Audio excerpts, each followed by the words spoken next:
Hello and welcome to this orientation on ActivInspire, specifically ActivInspire 3.0, the latest version of ActivInspire that's now available on PCs and MacBooks. Today we're going to have a look at how to firstly download ActivInspire onto your PC or MacBook, and then how to create engaging and exciting lessons for your classes. So let's get started. Downloading ActivInspire is quick and easy. In order to do so, you need to navigate to the following website, support.prometheanworld.com. Now you can type it in, just as you see here. You don't need the HTTPS or all those little slashes. You just need the bit in white there, the text in white.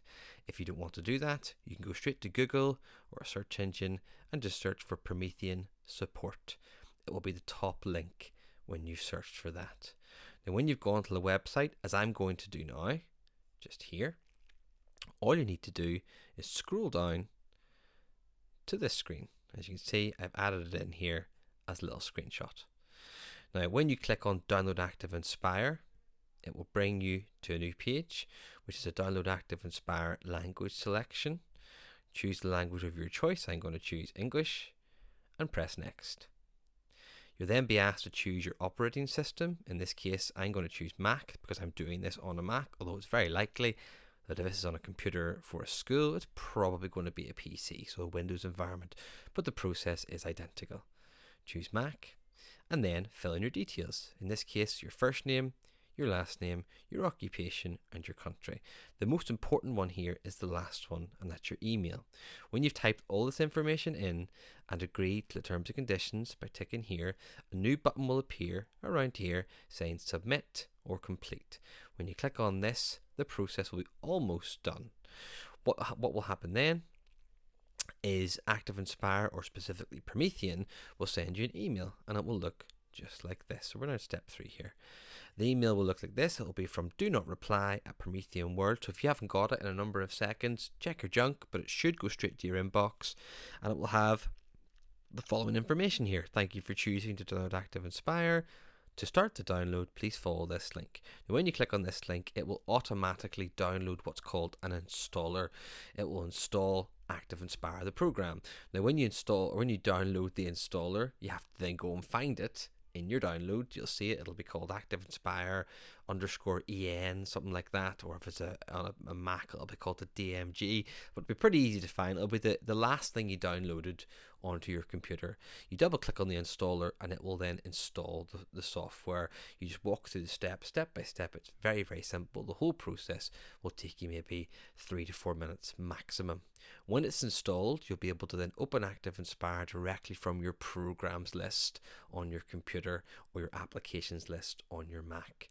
When you open up for the very first time, ActivInspire will display a little window that looks just like this, and it'll have username blank, organization blank, and activation key blank. As you can see from my little screenshot here, they aren't blank on mine because mine have already been filled in.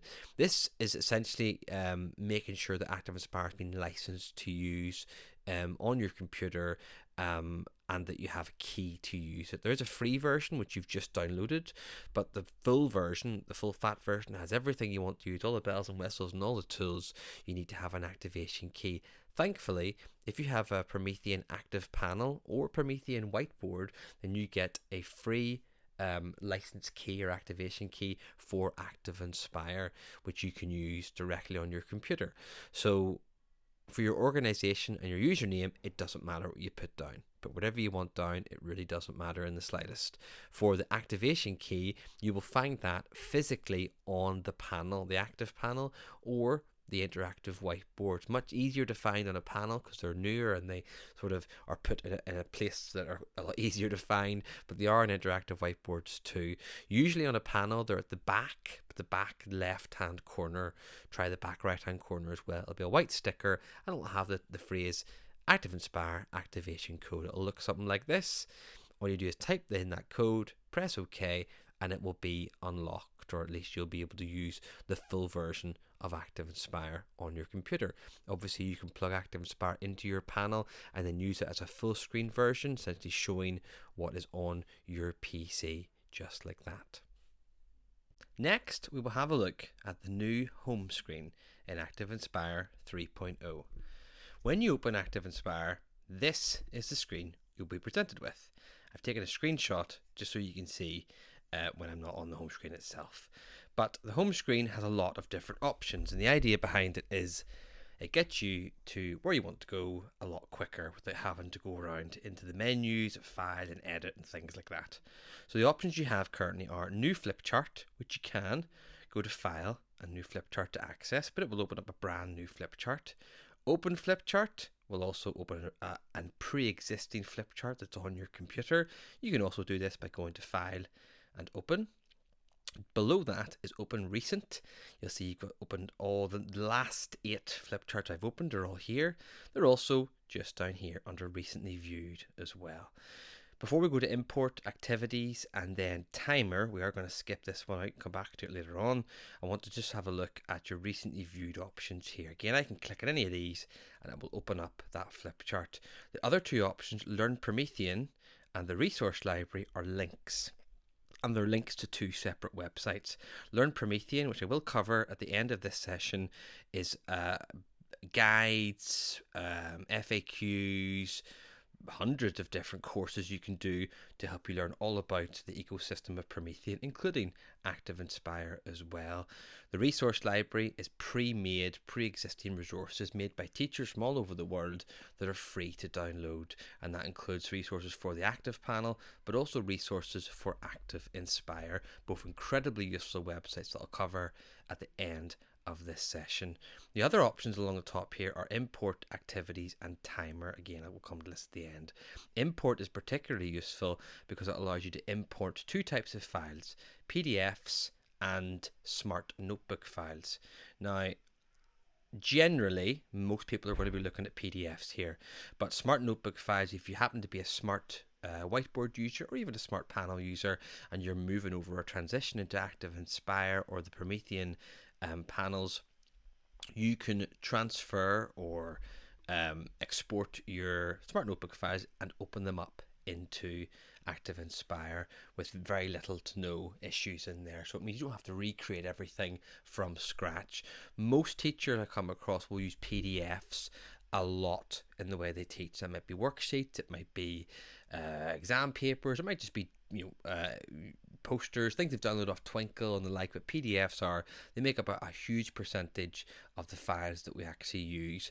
And what would be nice if we could edit those or write on top of them maybe, or highlight things, or just be able to almost insert them into our lesson so we don't have to go off ActivInspire to find them and reopen them up. It can be very useful. It can also be very useful if you've got a number of PDFs that have multiple pages. So an example I'll use here is I used to do a spelling scheme, and I had the same page opened up every single week because we did a new page every week, and there were some like 50 odd pages in there. However many weeks there are in a school year, there was a lot of pages. So I'd have to reopen the same thing on my computer, find the page I was on the last time, and then screenshot it and put it onto my screen. It was a bit of a faff. With this, I can open the whole thing up directly from page 1 to page 50 or however many there are, and they'll put it in order in my flip chart, as you'll see here. And the order of how to do it is pretty simple. You go to the import option on the home screen, you choose PDF. It will then ask you to find the PDF you'd like to actually open. I'll show you that in a second. This is a little pop-up that will come up in a minute, and it allows you to decide what you want to do with that PDF. Do you want all 5 pages in this example? Do you want specific pages, from page 1 to page 6 or page 18 to page whatever? And where do you want to put it? Do you want a brand new flip chart? Do you want to put it in the beginning of a current flip chart or the end of the current flip chart? You can decide what you want to do with it. Now, after you import it, even if it's a new flip chart, you can select individual pages and drag them into your current flip chart. So don't worry too much about where you're putting this initially. When you hit import, that's it. The third step pretty much is it done. You'll be able to see it. So I'll show you that now. We're going to go to import. We're going to go to import PDF. And we're going to find where we want to find. In this case, we're going to find, let's have a look here.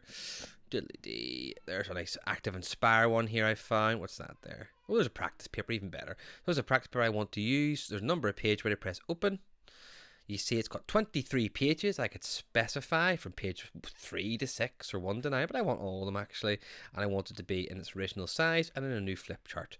Go to import. It's imported them all instantaneously into a new flip chart. And the interesting thing is it's not all stacked up.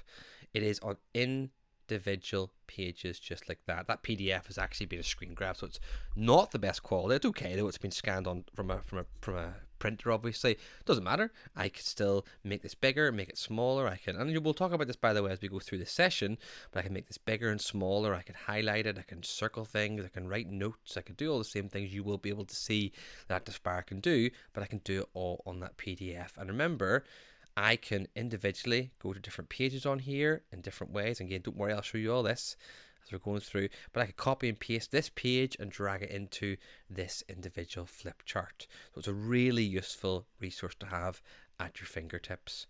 The next thing is activities. And as you're teaching, sometimes you want to mix things up a wee bit, change the way pupils are asked, either at the start of a lesson, in the middle, or maybe as a plenary at the end.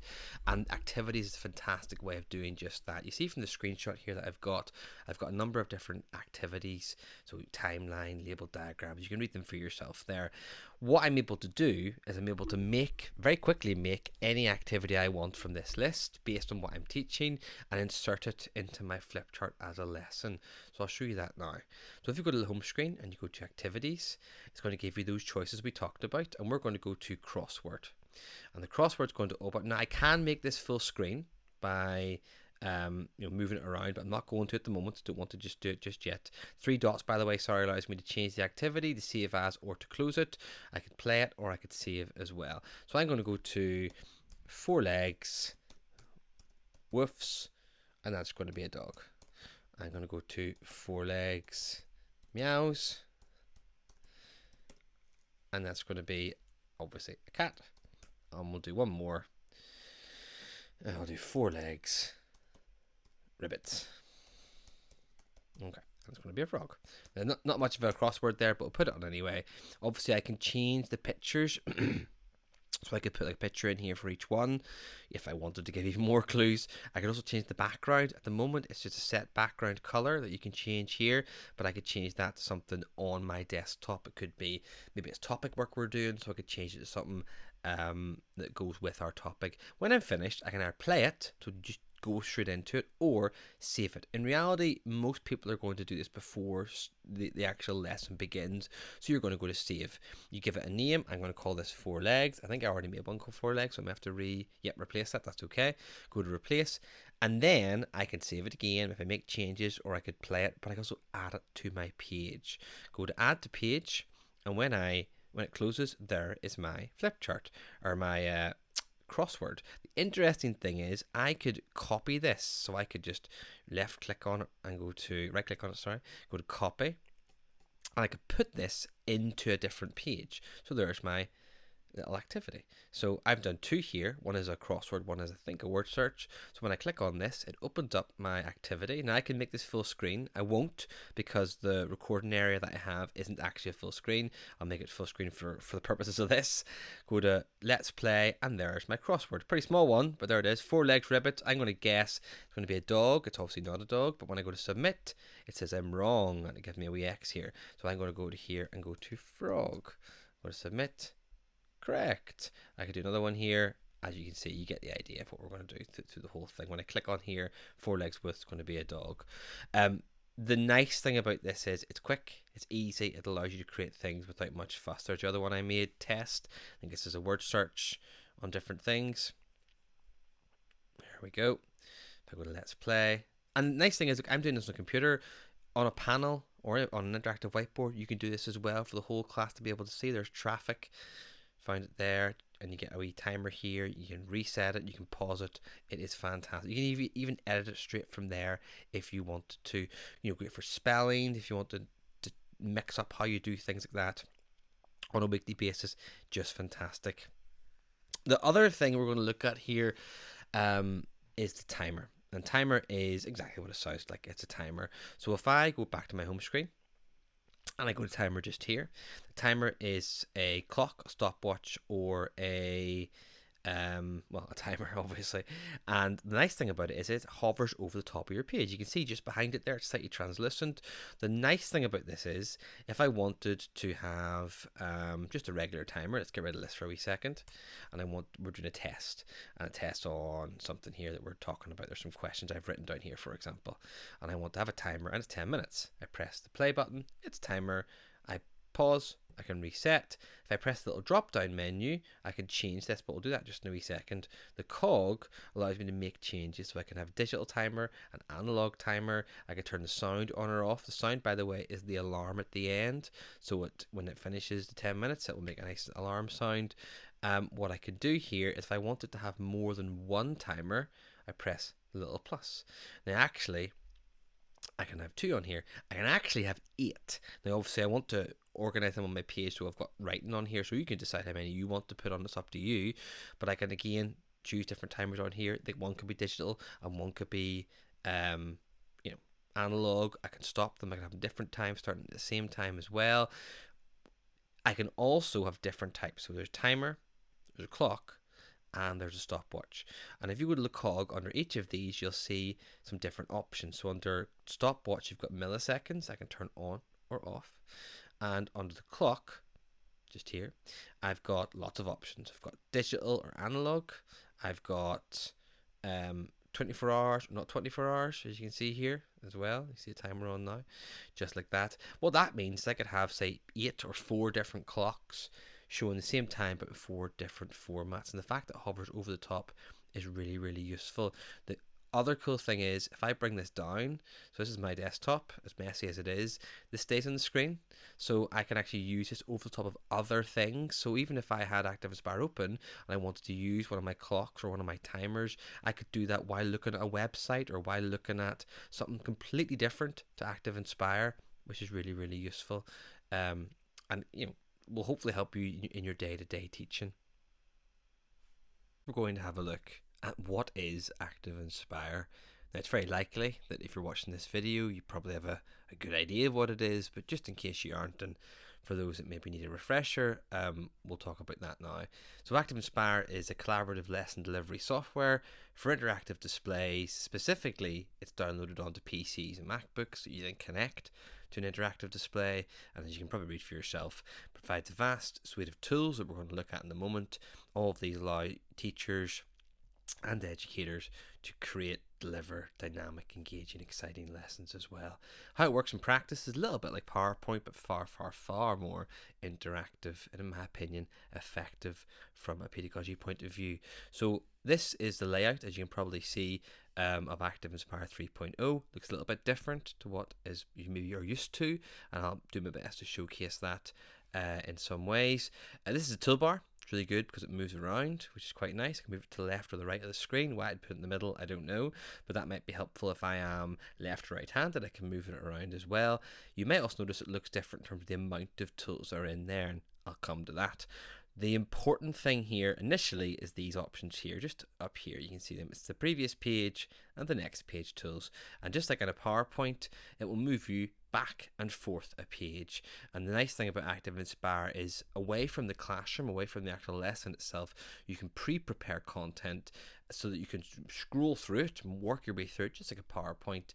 But again, as I keep saying, at a far more interactive level. So if I want to go back a page, I go back to our timer page. I want to go forward a page, I go back to this. I want to forward another page. We're going to talk about the toolbar next, and we'll go back to this page here. An interesting thing to have a look at is the top right hand corner here, and I've taken a screenshot for you so you can see page 7 of 118. This tells you how many pages there are in your flip chart to go. Now you see mine is 148, this is 118, but at the moment in ours is about 118.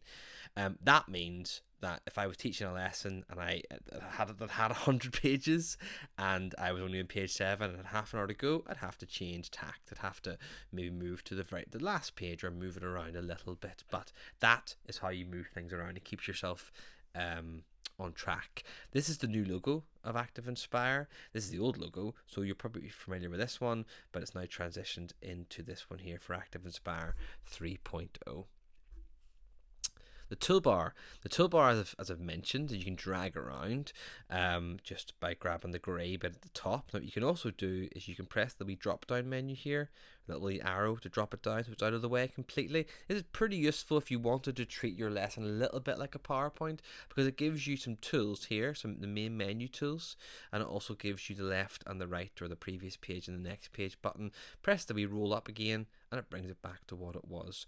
Now, the cool thing about ActivInspire 3.0 is you can add as many tools as you like. Previously, you were restricted to how long the actual toolbar was. Now, you can stretch this out or shrink it down. If I shrink it down to show you, although why you would shrink it down, I don't really know, but I'm shrinking it down because I have enough tools for this, but I might want to add some more in. If I put it down to about here, if I scroll, I can now scroll through the toolbar, and you do so that with your mouse, or if you're on a panel, just your finger. And that's fantastic because it means you now have an unlimited toolbar. You can add as many tools as you want.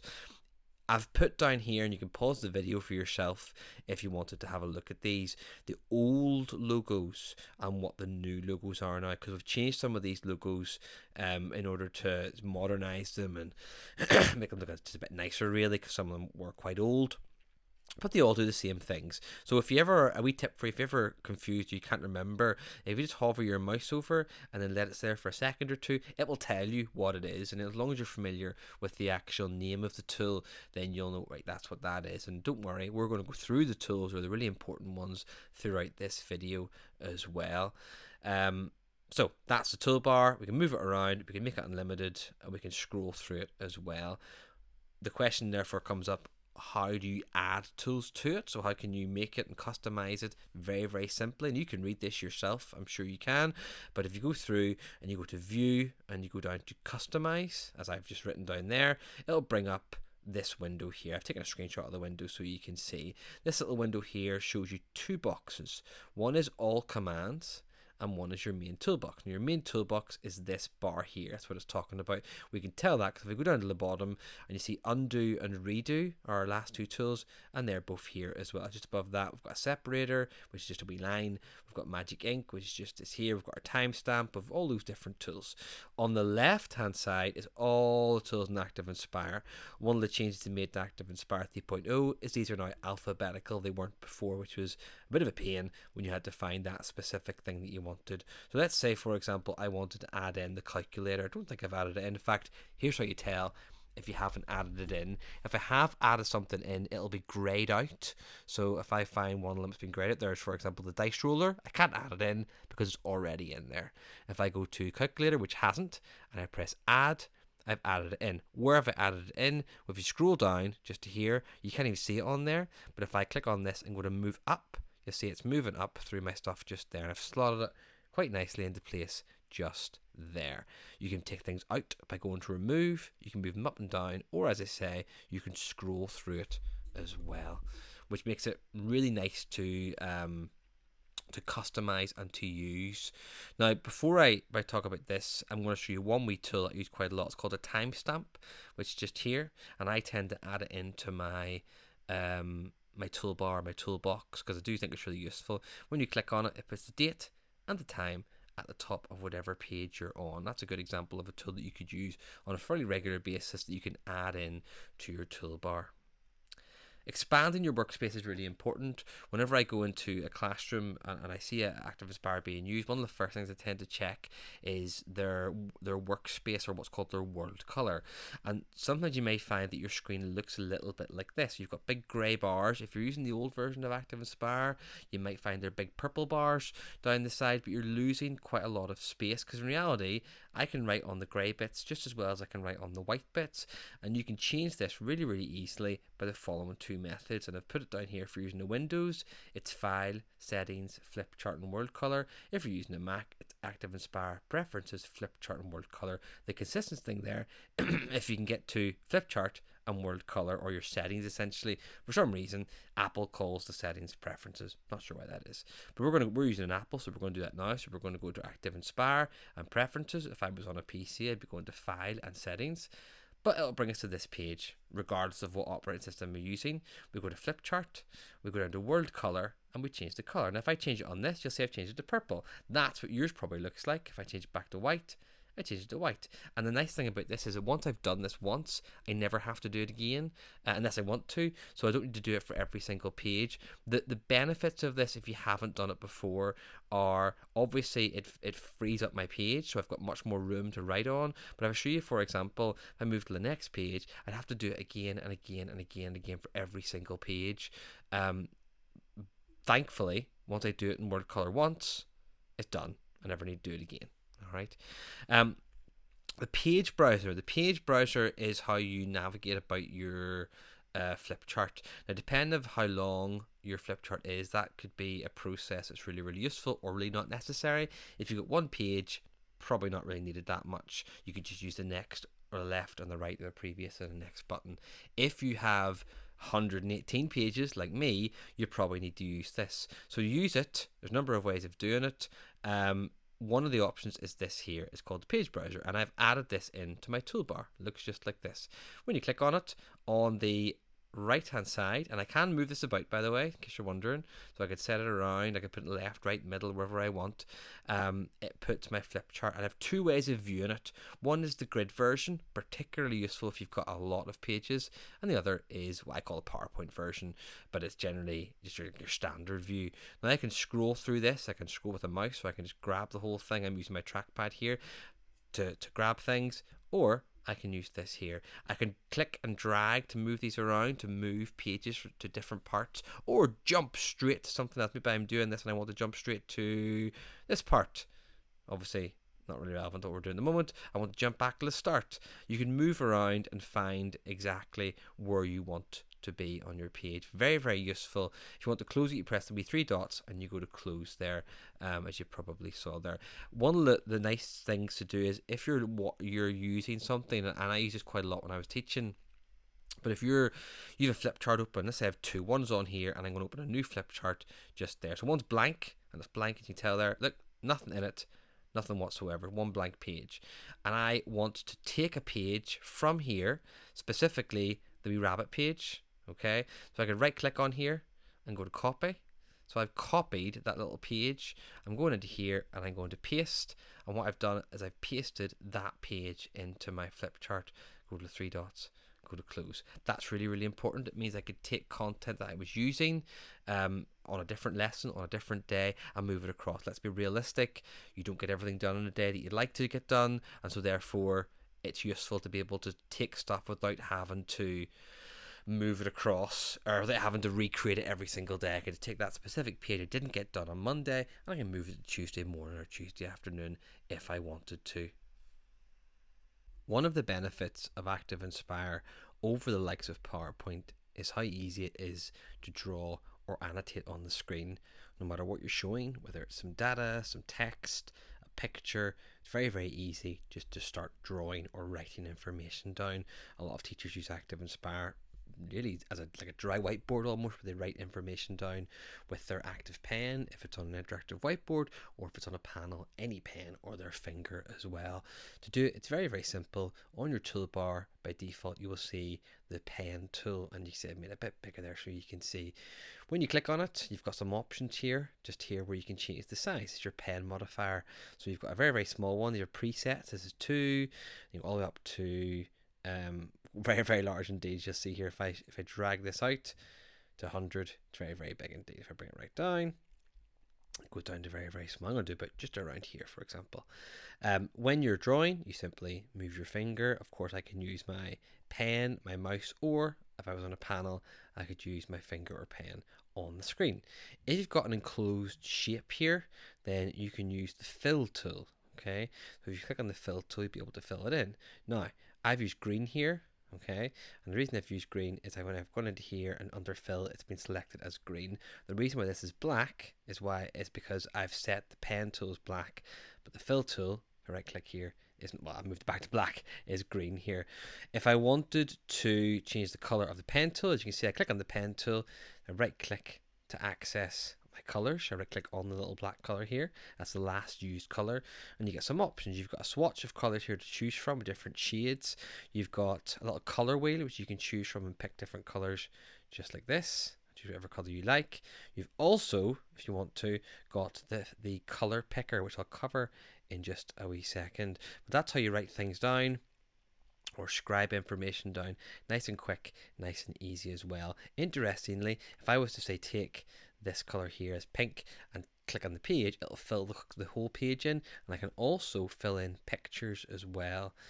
Obviously we can undo this if we wanted to as well. Undo all that. The color picker tool is very, very useful if I want a specific color to either write or to draw with, and it might be for an art lesson, it might be for a different purpose. Maybe you're doing a world around this lesson on Egyptians and you want to get that quite exact shade of yellow to go for the color of the pyramids, or possibly something to do with that topic. So as you can see, I've got pink here. It's not what I want. In this example, what I'd like to do, I'd like to make this triangle the same color as Mike's eye, so that's a nice shade of jade or jade green there. So what I'm going to do is I'm going to go to my fill tool. I'm going to right click here. I'm not going to choose a preset color because although it might be close, it's not going to be exact, and I'm not going to sit and play with the color wheel. It'll just take too long. I'm going to choose the color picker, and what this does is it changes my cursor into a little color picker, as you can see here. And as I move it around, you see it's like a zoomed in on what I'm doing there. So there's his arm, there's one of his wee horns, we're into his eye now, and there now we're into the main part of his eye. So if we go to the green and we just click, it adds that as a color. Now when I click on here, it fills that in the exact same color. If I was to fill this part in, to show you what I mean, you see it's the exact same shade here.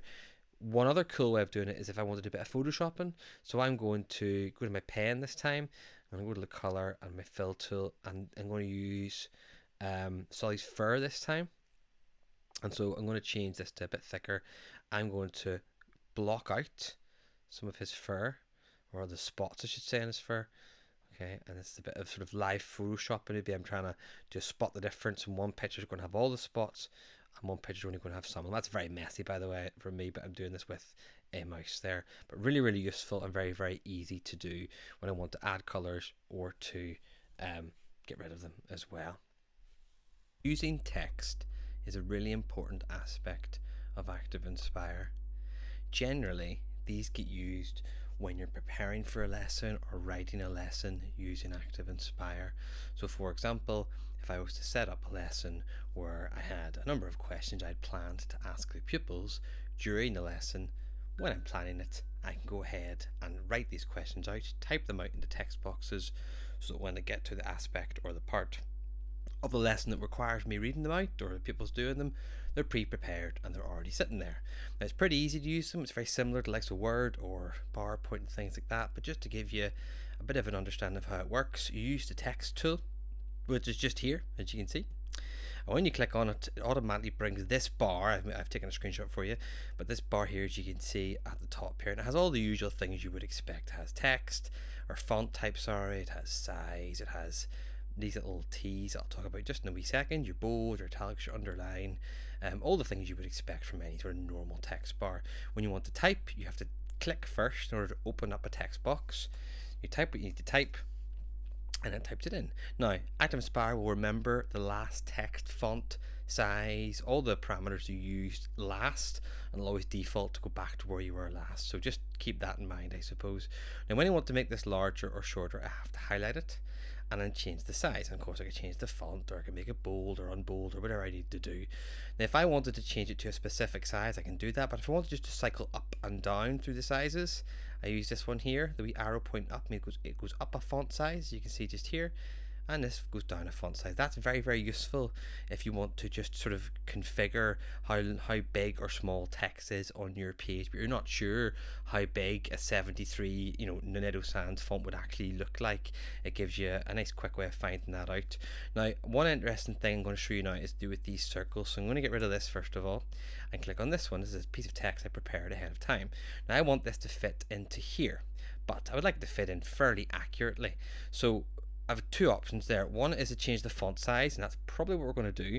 But the other one is about these little circles. This is the sizing handles for this text box. If I stretch them out, what it will do is it will make the text box bigger or smaller, and therefore allowing more room for the text to sit on one line, or possibly even all the way down to one letter per line, etc., etc.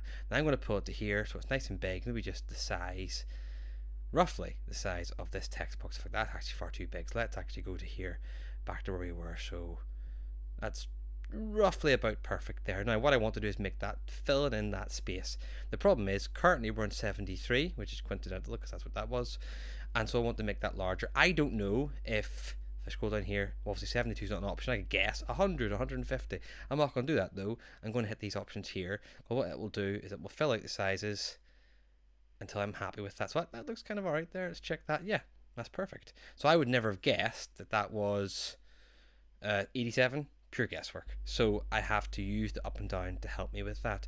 Obviously for things like changing this, the color, I could use this. I could also use the background color of this where you see the blue. What I would like that to be, essentially I can make it all white or all black to fit in with whatever I was doing. And you've your bullet points and all the other things that you would imagine with different types of bullet points, etc. But a really useful thing to keep in mind when you are planning your flip charts and things like that.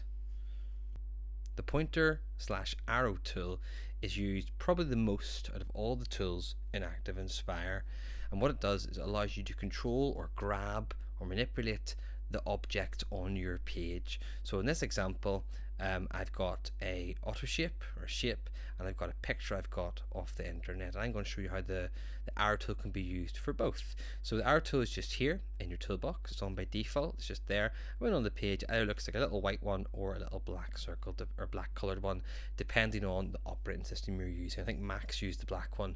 I'm pretty sure the Windows is a white one, but they do exactly the same thing. So when you hover around the page, you can see that whenever my mouse hovers over something like this, it changes. It changes to sort of a four-way arrow, and that indicates that I can move that object, and it does so because it's actually on an object. This is on the page. It can't do anything with the page, so it doesn't show up. If I go to here, for example, you'll notice why these aren't, but I'll explain why these aren't in just a wee second, because I can actually move text as well. So if I want to move this around, I just click and drag. Now if I was to click on it or tap on it with my finger or active pen or on a panel or an interactive whiteboard, it should give you these options, and I can still move it around. So touching it. I can also use this option here, which is the same, which allows me to move it around exactly the same as this one here. That's the move option. Very useful if it's too small. So for example, if I made it really small, so small that I find it really difficult to actually grab it and move it, well, I can move it with this one here, so I don't actually have to grab it. I'm going to undo that so I can actually play around with it now. I can move this around, I can move this around. Now I'm going to show you a little bit more later on what these menu tools do for each object, but this is the rotate option. Allows me to rotate it, and similar for this one here, I can rotate the globe here as well, just like this. But as we're using this, you'll notice that I've put down at the bottom here about locked items, and this is where the text comes in here, because actually what I've done here is I've locked these items, and the reason I've done that is that I don't need to move them. They're set in stone, and so therefore I'm happy if they stay locked. I don't want to accidentally move anything, or nor do I want pupils to be able to come up and change them. So to lock an item, pretty simple. You click on the actual object you'd like to lock. In this case, I would like to lock my little hexagon here, pentagon, sorry, and you click on the menu tool, and you go down to locked. And when you've done that, you'll find that all of a sudden that little four-way arrow now doesn't appear, because I can't grab it at all. Now the question there becomes, well, how on earth are you supposed to move? What if you need to move it or change the size or change the color? How do you do that? How do you unlock it essentially? And you can see it down here. You use something that's called design mode. Up the top right hand corner, we've got this little shape here. I've made it bigger so you can see it. This is standard mode, just normal mode, nothing's different. When you click on that, however, it changes to design mode. And design mode is kind of like an admin mode. It basically supersedes anything you might have set on the page, like locked items, like actions, things that we'll talk about later on. So now, all of a sudden, those arrows are back, so I can move this around now. You'll also notice that these are movable now, because these were locked. In fact, if I went into my pointer arrow text box here and into my menu, you'll see locked is in fact ticked. Now I could untick that, and I could untick this one, so now these aren't locked anymore. And so when I come back to normal mode by clicking this again, standard mode, I can move this around, I can move this around. If I want to make things larger or smaller, I use the little circles here. Now on a panel, I can pinch and zoom on objects. So I can just use my two fingers to pinch and zoom to make objects larger or smaller. When you're using a trackpad or a mouse, you tend to use these little arrows here, just like this. So I can manipulate this in any way I want, just like that. Now I've got some examples here. And these are examples I've used just the arrow tool with, and I'm going to share these with you. All these are made available. I'll make them available at the end of this session and make sure you have access to them as a flip chart, so you'll be able to use them yourself if you want. They're all fully editable. In fact, all of the examples you see here that I'll make available for download are fully editable, so you can change them. In most cases they're quite generic, so you sort of need to edit them. So this is the example that I've used in one of my classrooms. I had a number of pupils in the class, and I wanted every day them to do essentially like almost like a self-check-in for their attendance. So as they came into the room, they would use, and thankfully I was on a panel, so I didn't need to keep sharing out the active pen. They were able to just use their fingers, but they were able to drag their name into the jar depending on how they felt. Now, obviously we have 3 jars, and green meant that we're feeling really good, yellow meant that we're feeling okay, and blue meant that we're feeling pretty blue, pretty down. And it was good to set the parameters of what that meant and make the pupils, they understood it as well. You can stack these around, you can sort of make sure you can see them all. Your question will obviously be, well, how do I change the names? Very, very easy. You choose T for text, you click on the name, and type what you want. So there's Bobby, and when you change it, then you can move it around.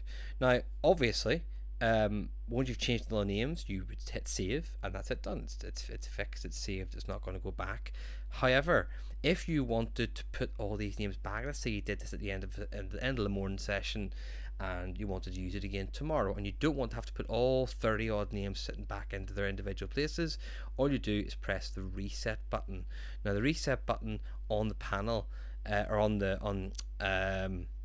ActivInspire is just here. You can see it there. It looks like a wee sort of swirly arrow on a page, and what this does is you click it, it resets the page back to what it was at the start there. Really useful, so fully editable and easy to reset. Next one is the worry suitcase. We use this in place of like worry boxes sitting on teachers' desks, a digital version of that. Now you can move this, you can see there's our 4-pronged arrows, we can move this up and down, but I'm going to move it up to here, and it reveals some marbles. Now on this I've got a number of marbles. At the start of the term or the year, or whenever you decided to do this, I gave the pupils a marble. Not physically, I just told them what their colour was or showed them a picture of it, and that was their marble. I knew what their marble was, they knew what their marble was, but apart from that, that was it. It was all very secretive. And the idea behind it is, the privacy aspect is to come up, and when no one's about, when no one's in the room, this will be available on the board or on the panel. People would pop one of their marbles into here, and by the end of, say, the day, maybe we might have looked up, or I might have looked up here and say, oh, there's 3 marbles in the worry suitcase, I need to check this.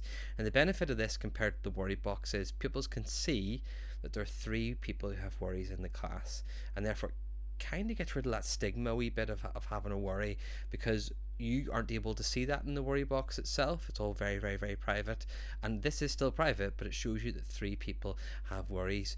Now, if you want to find out who has what worry, so you can question them and speak to them and ask them things afterwards, all you do is move the little colour out, and it has a name on them.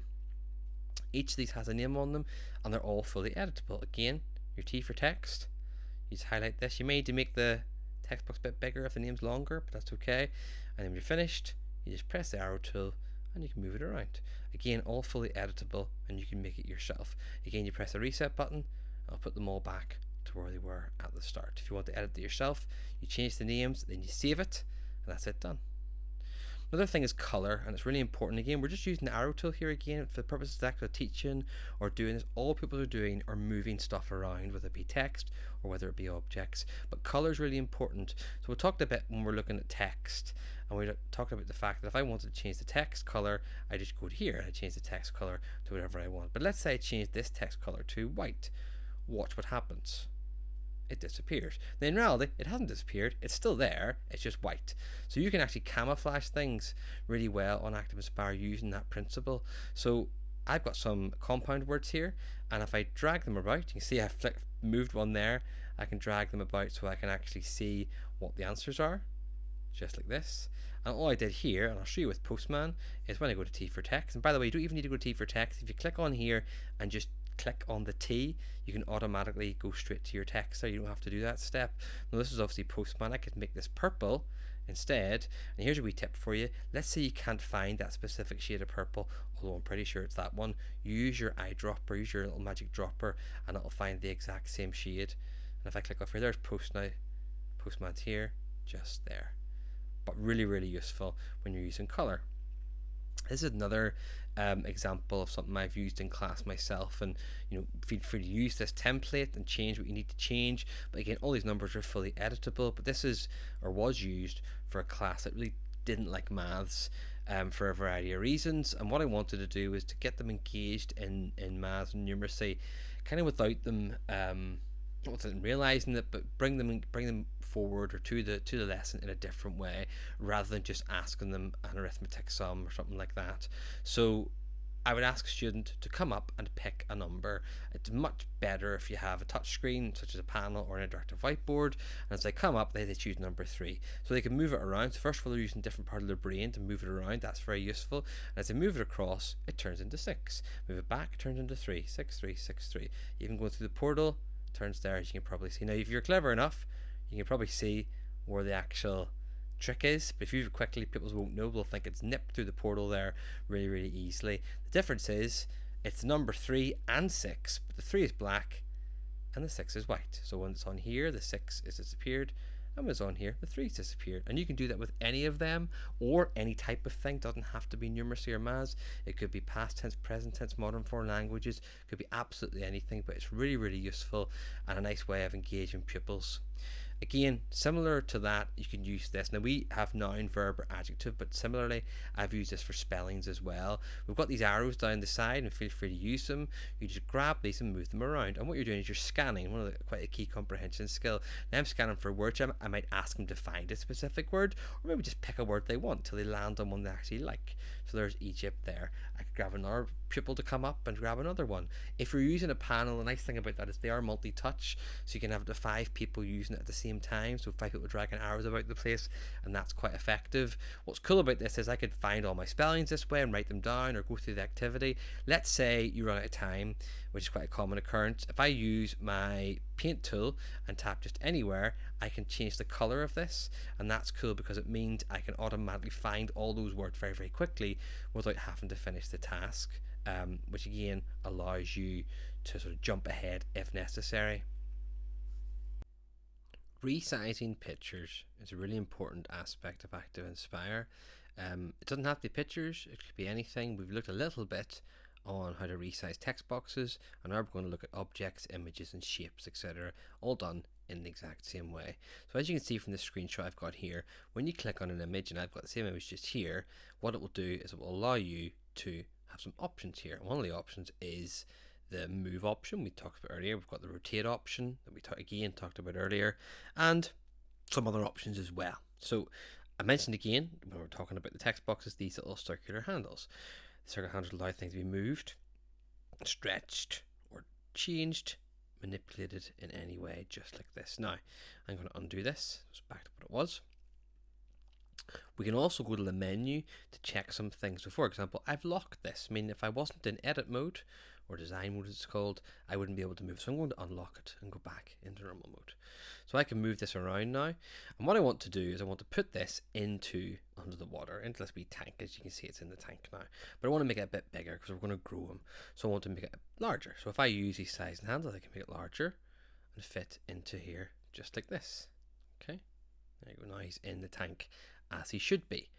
Similarly, I may want to change the size of something, but I need to keep the exact same ratio. So for example, I've got the Mona Lisa, and for some reason we're going to move the Mona Lisa into this new frame, but use a bit of magic, we're going to make her larger. We don't want to make her larger, however, and sort of, change the dimensions. So if I was making her larger, maybe just a guess, and I went to say here, for example, and I've already accidentally pulled too wide, so it just looks wrong or look too wrong. Basically what you want to do is to be completely 100% accurate. So one of the circles has a line running through it. This is one here, and this is called the maintain aspect ratio, or maintain aspect sizing handle. So if I click and drag this one, it makes it bigger or smaller depending on what direction I drag it, but keeps the exact same size ratio. So now I could pop that in here just like that, and I can scale it down using the exact same options just like this. Okay, now obviously this isn't quite 100%, but you get the idea of how I can move that around just in there. Now, a question I get asked quite a lot when I'm doing this is, hold on, where did you get all those pictures? Where did you get all those images? Is there a bank of images you have or somewhere you should look? The answer is no. It's just Google Images. So everything on this flip chart, everything I've used in 10 plus years of teaching has all been pulled just from Google Images. But it's important to go over how to do that and how to add images into your flip charts. So it's pretty simple. It's just a copy and paste. In this case, I'm going to break it down how to do that. So you can see here, I went to Google and I searched for castle PNG.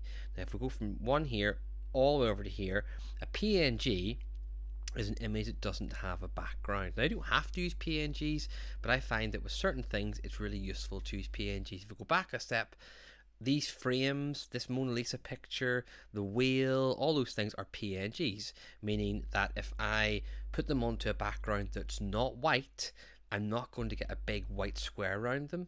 They're going to look as if they're part of the image. And you'll know it's a PNG because when you click on it, it shows you this little checkerboard pattern. And all you need to do, is you can probably see there from step 3, is copy image and go to paste. So right click and go to copy, open ActivInspire, go to edit and paste. Really, really simple. So copy it in Chrome or whatever browser you use and paste it in ActivInspire. Nice and easy. Here's an example of how PNGs work. I've got a wee cloud here. I've got a wee cloud here. I've got a castle here as well. All of that looked like part of the image that I was on there. If I said to you this was an actual picture that I found on the internet, you might believe me. You can make and compose your own images or sets of images. Here's another example of how they could be used and also how resizing can be used. On this page we've got a background. I found the background on Google Images. It was a background from a race, and this is of the story of the tortoise and the hare. And this is going to be my before image. And what to make now is an after image. So I've got 4 objects here. They're all PNGs. One's bugs, one's a wee tortoise, one's a second place ribbon, and one's a wee crown.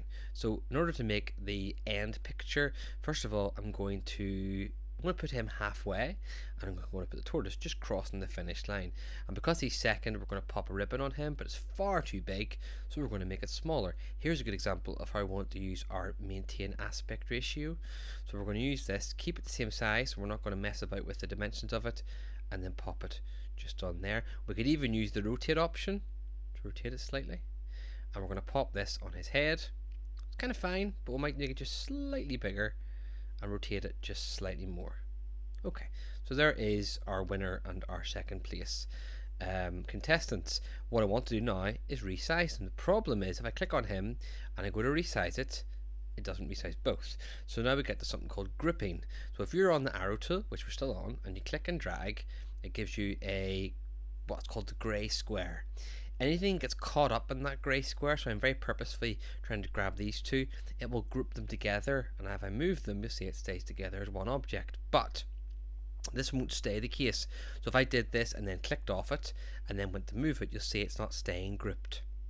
So if you just click and drag to grab it all together, and then you press this option here, looks like a wee square with 3 little squares inside it. It's called the grouped option.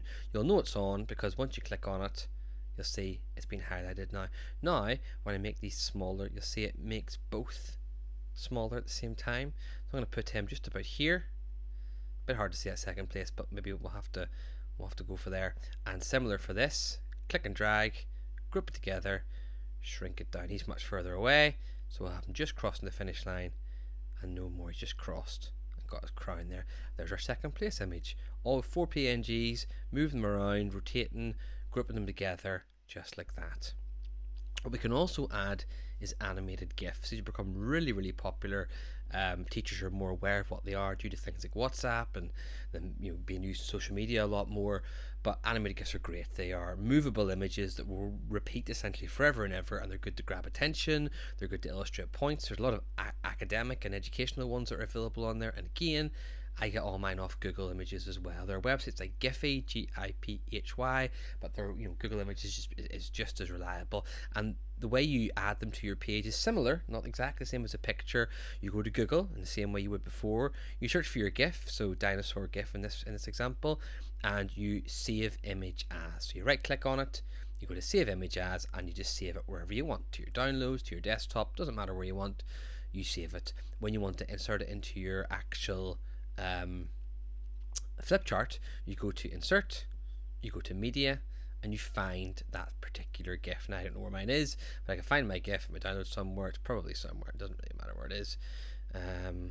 Doesn't matter. And I would add it in, double click on it, and it will appear just in here like this. The cool thing about it is you can move them around. You can also make them smaller and bigger using those same rows we talked about. I could add in like 5 little dinosaur heads moving around. I could do what I want. I could rotate it. It acts just like an image, but it moves, so it's really, really nice. I'm doing topic on dinosaurs. That's a really cool way of grabbing people's attention just like that. Here's some other examples of how I've used them. Again, all of these are being pulled off Google Images. We're doing some adverb lessons. We've got a character moving, you illustrating that verb, and if we click on here, it's going to reveal the adverbs describing how this little chap is running. Similar here, the person is chopping, and that's how he's doing that. Don't worry, I'm going to show you how to reveal these later on. We'll get to actions. And then finally the person is dancing, so how they're dancing as well. Again, there are really, really effective ways of grabbing attention, and a nice thing about this sort of thing, and I'll probably say this a number of times during these sessions, is once you make these, they're made, they're done. You can reuse them again next year when you do your lesson on adverbs, and again have that same hopefully effect for the pupils of making it easier for them to understand and much more engaged in what they're actually looking at. When you click on any object or text box in ActivInspire, you get the same options. If I click on this option here, you'll see I've got some options along the top. These are called your image manipulation options, and there's loads of different ones to choose from. All are really useful, all have different functionalities. And what I've done is I've split them up into little groups here. I've got position, options, transform, multiple, and text. I'm going to break down what each of them do and what happens when you click on them in relation to clicking on an object. The first one is position. So if I click on this or this elephant here, I get the same options along the top, but if I happen to click on the little 4-pointed arrow, as we discussed earlier, I can move that around. I can move it around, up, down, left and right, wherever I want. Same for this one, I can move it around here. Now of course I can just click on the object and move it, that's fine, but sometimes, as we said, if an image is too small to grab or fiddly, it is nice to be able to grab it in any way I want. The one below that is rotate, which you can find usually beside the move option there. If I click and hold, I can rotate things. Similar if I'm using this on a panel or an interactive whiteboard, I can rotate it just like that. So there I've been able to make a compass showing different directions. So there's north, and I can do south, go to east and west, maybe do the directions or the degrees for each of them as well. The other ones that are below here are move image layer forward and backwards, and this is particularly useful when we're thinking about something like this. So I've got an elephant here, and what I'd like to do is I'd like to reveal this elephant to my class at a time whenever I deem appropriate. Maybe we're going to reveal our topic or revealing a certain answer to a question. On ActivInspire, there are different layers. It's actually the same on the likes of Microsoft Word and PowerPoint. You've got a top layer, a middle layer, and a bottom layer. If something is on the top layer, then you can probably see it. If it's on the bottom layer, you might not be able to see it. Something might be above it. So in order to move things around the layer, you use these options here. What you're looking for is the wee sort of I say checkered, but the lined square. And because this one's at the front, this is the bring forward option, and because it's behind, this sends it back. So clearly this is in front of the curtain, but if I was to go to bring back or send backwards and keep clicking it, because sometimes it has to go through a number of layers, all of a sudden it disappears. Now it is in fact there, so if I wanted to reveal that, all I would do is click on my curtain, okay, go to my send backwards, click here, and then what I've done is I've moved that curtain back a layer, hence revealing my elephant just like that. We'll come to layers a little bit later on, but it's a nice thing to be aware of whenever we're looking at how to move images about our flip chart page.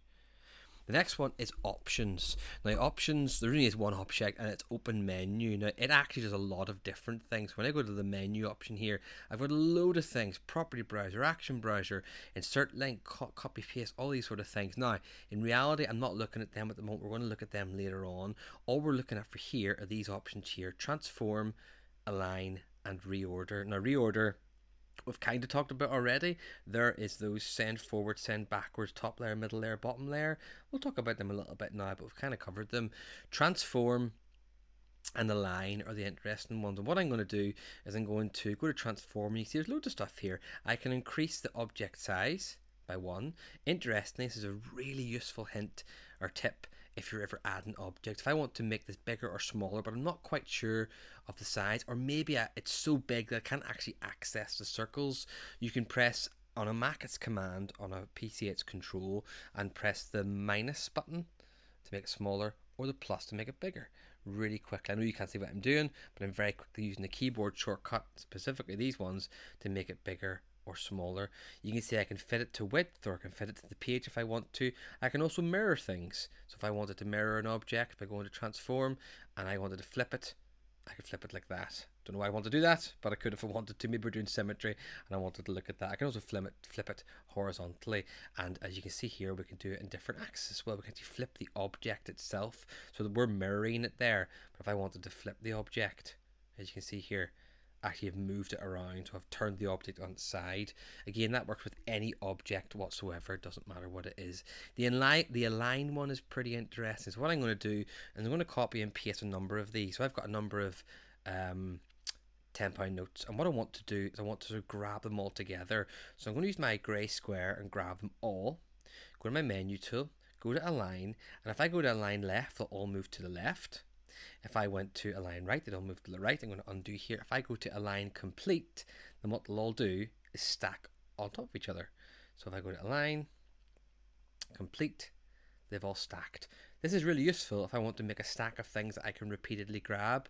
So I want you to count out £30 so they can click. There's 1, there's 2, and there's 3. You have different layers there. So let's say, for example, I want this one to be at the top. I don't know why I would, because they're all identical.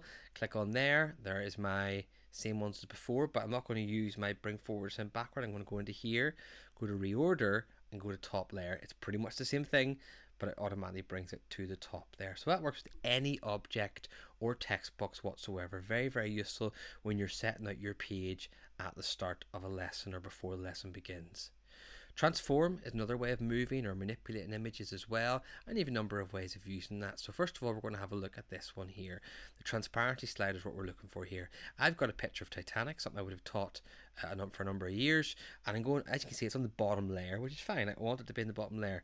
I'm going to drag it out here, and I'm going to make it all the way to the top, and then fiddle the bottom here just so it's perfect, taking up all the room in the page that it can. That's fine, but if I was to start writing things down and I was using black text, then you will find that it doesn't really show up too well. It's kind of hard to see, so it depends where I move it, I suppose, but especially here it'd be difficult for me to see. Now what I want to do, I don't want to have to change all my text to white or a different color, so instead I'm going to use the transparency slider. If I click on here and I go to my transparency slider and click and drag, I get this like slider, and if you slide it down, as you see here, I'm doing it very slowly, it brings it all the way down to transparent or back up to opaque. So you're moving it around here just like this. So there I'm set about halfway there. I can still access this, I can still type on top of it, I can still see it. I'm going to show you some more examples of that in a wee minute, but it's a really cool way of being able to use it. Now if I wanted to change the size, we've kind of talked about this already. I've got these are the control or the command and minus and plus to do the same thing. So these will make it smaller, as you can see here, smaller or bigger each time. Bigger each time, I'm able to manipulate that, or I can use those same keyboard shortcuts I talked about before. I'm going to make this back up to opaque. Crop is a new feature that's in ActivInspire 3.0. I want to crop because I don't want the iceberg, I just want the actual Titanic itself. Click on the crop option, and all of a sudden these little sizing handles become cropping handles, and I can crop this wherever I want. I actually misclicked there by mistake, but I can click here again. I want just the boat. That's perfect there, and press a tick. I've now saved this as my own object as well. There's also an option that only appears, you can see it only appears whenever we click on a shape. So there's my options here with the crop option. The crop option isn't there, it says it's replaced by an edit shape points option as put shape only. And what that allows me to do is manipulate where or how a shape looks. And you can keep doing it, by the way, you don't need to be set in stone. So I want specifically to make this over here, this some random daft shape, just like that. And it will keep it just like that, which is really, really useful if you want to make specific shape. Maybe you're doing quadrilaterals or irregular and regular shapes. That can be very useful as well. Multiple or duplicate is the main thing here. And we've kind of talked about grouping objects, but we'll showcase this anyway. If I want to duplicate objects, it's something I used a lot when I was setting up lessons. In this example here, I'm going to set up a draft or a checkers board. I've got two options here. I've got a red and I've got a white, and I've only got one. So I want to duplicate, let's say 1, 2, 3, 4, 5, 6, 7, 8, 9, 10, 11, 12, 12 of them. So I'm going to click on here and I'm going to go to duplicate, which is just here. So there's 2, 3, 4, 5, 6, 7, 8, 9, 10, 11, 12. We're going to use our grey square to group them. We're going to use our align to align them out, align complete, and we're going to pop them just here. Now, I could group these out. I'm going to be very clever here and show you a wee tip. Now, I probably shouldn't have done 12, because I'm going to show you a wee tip here. But let's say I put these 4 on. I'm going to click and drag here. I'm going to group these, and then I'm going to duplicate it, because what I've duplicated there is those 4, and now I can slot them into place just like that. I might need to then ungroup them because I don't want them all sticking together and move them about, but I could then duplicate these one more time. Oops, wrong one there. Pressed wrong by mistake. There we go. Whoops, it is it. So group these, duplicate them, pop them just there, and then I'm going to ungroup them because I don't want them to stay together, obviously. And then they're all set. But I could tidy them up, of course, just like that. That's how you use duplicate, and that's how you group objects together. Text is pretty simple, and this is a pretty quick one for you. We're going to edit this text. We kind of talked about it. When you click on here, a little T option appears only when you're using text. When you click on text, it automatically enters you into the text editing feature we've talked about earlier, and all those same things still apply. ActivInspire works really well as a program when you're making your own content and composing your own flip charts, but also works really well in conjunction with all the other programs on your computer, whether it be a PC or a Mac. And two of the tools that are very good with this are the desktop Annotate and the desktop tools function. So first of all, a desktop Annotate tool looks like this. It's on by default, usually in this part of the toolbar here. You got to be careful clicking on it, however, because it will not close down your flip chart so much as open up a new window, as you're about to see in a wee second. So it'll look kind of similar to this. This is a screenshot I've taken of an Excel spreadsheet I was working on, and it'll have our toolbar down the side, and it'll have the bin here as well. So we're going to see that here. Just pay attention to this part at the bottom here, and I've highlighted these two for you here: annotate on and annotate off. And one has got a little line running through the eye and a wee eye here, and we're going to have a look at this now. So again, click on here, and it looks as if it closes your flip chart. It doesn't. And in fact, I usually get asked out to classes when I was teaching by panicked colleagues who are thinking, oh my goodness, oh no, this is turned off, it's turned itself off. It hasn't. So what this is your flip chart, but you have access to what's underneath your flip chart, what you were doing outside of ActivInspire. You can click through your same things you did before. You've got access to all the same tools you had, your timers and your various different tools like text and things like that and all that sort of stuff. I could type something here if I wanted to over the top of what I'm doing. I could move it around and put things in here. It's really good using things in conjunction. Now, what if, however, I can circle things, sorry, as well, and make notes and draw arrows and blah, blah, blah. But what if, as you can probably see here, I need to scroll down. So I go to my arrow tool and I try and scroll down and nothing happens. So I can't do that. I can move this stuff around, I can delete this stuff, but I can't scroll down. This is where this comes in. If you click on here, the toolbar kind of grays out and allows you to scroll down to where you need to. You click back on here, let me pen again, sorry, and you're able to have your stuff back. So which means I could click off here. I could actually click off here entirely and go to a new window. So I could go to Microsoft Edge or open something new entirely and turn this back on and click over the top of it as well. Really, really useful whenever I want to change things and actually access stuff without having to, minimize things. And if I click on Desktop Annotate again, it will close it down and bring me back to where I was. Just be aware, it will keep the desktop flip chart option open for you. Just if I want to keep jumping back, and if I want to close this, say you're done with it, you just press the X to close it. You can't save that. In reality, I rarely do. I just tend to close it. The next one is the desktop tools function. And desktop tools, I'm going to show you here, but this is a nice way for you to remember what they are. Essentially allows you to have your key tools available again, over the top of your desktop and away from ActivInspire. Particularly useful if you want to grab content and information and things like that. So I'm going to show you that now. Again, the icon is right beside where the desktop Annotate is. It's just here. So when you click on it, it looks as if it's closed things off. It hasn't. So when you click on here, it opens up your tools here. And if I want to go back to my flip chart, I click here just to show you this is what they all do. This is your menu. This is the resource library. Click on here, it'll open up a link, the browser, to the Promethean resource library. This is return to your flip chart. We just used that. And then we've got more tools under here, including your ticker tape, your clock, your sound recorder, your calculator, and your dice roller. We'll talk about all of these by the time we're done with the session. Your camera tools are particularly important, and I will talk about these in more detail later on. Don't worry about that. And your screen recorder as well. And we'll kind of show you how that works as well as we move through this. The highlighter and eraser tools are very similar to the pen tools. They're used quite a lot, depending on what you're teaching, especially the eraser tool, and generally people tend to use them when they're actually teaching, as opposed to when they're planning the content before the lesson. Now, you can add both of these tools into your toolbar. I haven't for the purpose of this. I want to show you where they are, but they're in the tools option and just about sort of a third of the way down. You've got your pen there, as you can see, you have highlighter, and you've got an eraser there as well. If we choose a highlighter, first of all, it uses the same parameters as the pen, so I can make it thicker or thinner in terms of what I'm using, and I can change the color as well. If I just right click on here, I can use a different color and it'll still be a highlighted version of that color as well. The eraser, if I go to tools and eraser, work in a very similar way. It erases content just off like this.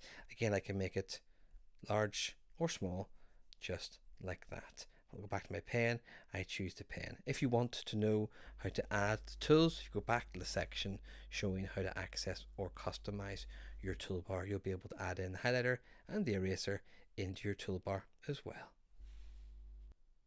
Magic Ink is a tool that's incredibly useful and very impactful when it comes to grabbing pupils' attention, revealing things, allowing you to sort of chart the course of your lesson or the content of your lesson in a really cool and interactive way, especially if you're using ActivInspire with an active panel or an interactive whiteboard. How it works very, very simple, and you can add the Magic Ink tool, which looks like this, into your toolbar, just as I've done here, and by clicking on it, it gives you this option here. I've made a bigger version so you can see it, but it looks just like this. Now, what Magic Ink actually does is it looks like it rubs out images, which in itself is very unique. So for example, if I was to write something down with my pen and I use the rubber tool that we just talked about, I can rub that out. Very simple. But I can't rub anything else out. So I know you have to believe me here, but I am clicking and trying to rub this out. Nothing's being rubbed out because I can't rub out objects or text. Magic Ink, however, can. The only stipulation is it can only rub out objects or text that are on the top layer. Now, we talked a little bit about layers earlier, but just to remind you, if I take, for example, this square here and I want to put it on the top layer, I can use my bring forward buttons, or I can go to my menu tool, go to reorder, I can go to top layer. Now I know that's in the top layer. So whenever I use my Magic Ink, which again is on my toolbar here, and I click, I can rub that out. Now if I undo that just for a second, and I was to put this on top of my rabbit, you can see now that I've got a really nice way of being able to reveal parts of this. Now again, just remember, I can use my slider here to make this smaller or bigger if I want. So I'm going to reveal maybe just this and say, anyone know what it is yet? Does anyone know here or maybe here? Or rub out the whole thing just to reveal. You probably saw a second ago that I accidentally hit the circle there. I'll show you again. Got a circle here. Now it's already in the top layer, but just to make sure, click on it, go to the menu, go to reorder, go to top layer. Magic Ink allows me to rub that out just like that. So a really nice way of being able to rub things out or reveal content. I'll show you a few examples now. So this is one I've used quite a lot in classes, the choose an egg, and again this is one of the ones that's available as a separate flip chart with all the rest of those examples. And I was doing an activity, and it was a maths lesson with a group of students that didn't like maths particularly, or weren't particularly interested in doing maths. And so instead of saying who wants to do a sum or what is 15 take away 5, I'm going to say choose an egg. And of course they all wanted to choose an egg. I turned Magic Ink on, so when they come up, all they need to do is with their finger or the pen is to rub away the egg, and it reveals something below. In this case, it reveals a sum.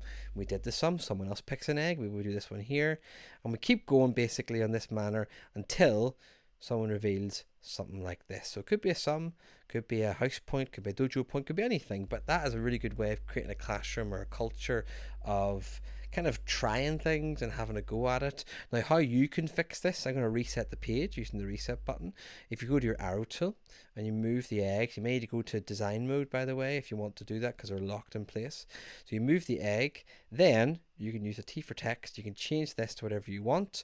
I'm not going to change it to anything at this point.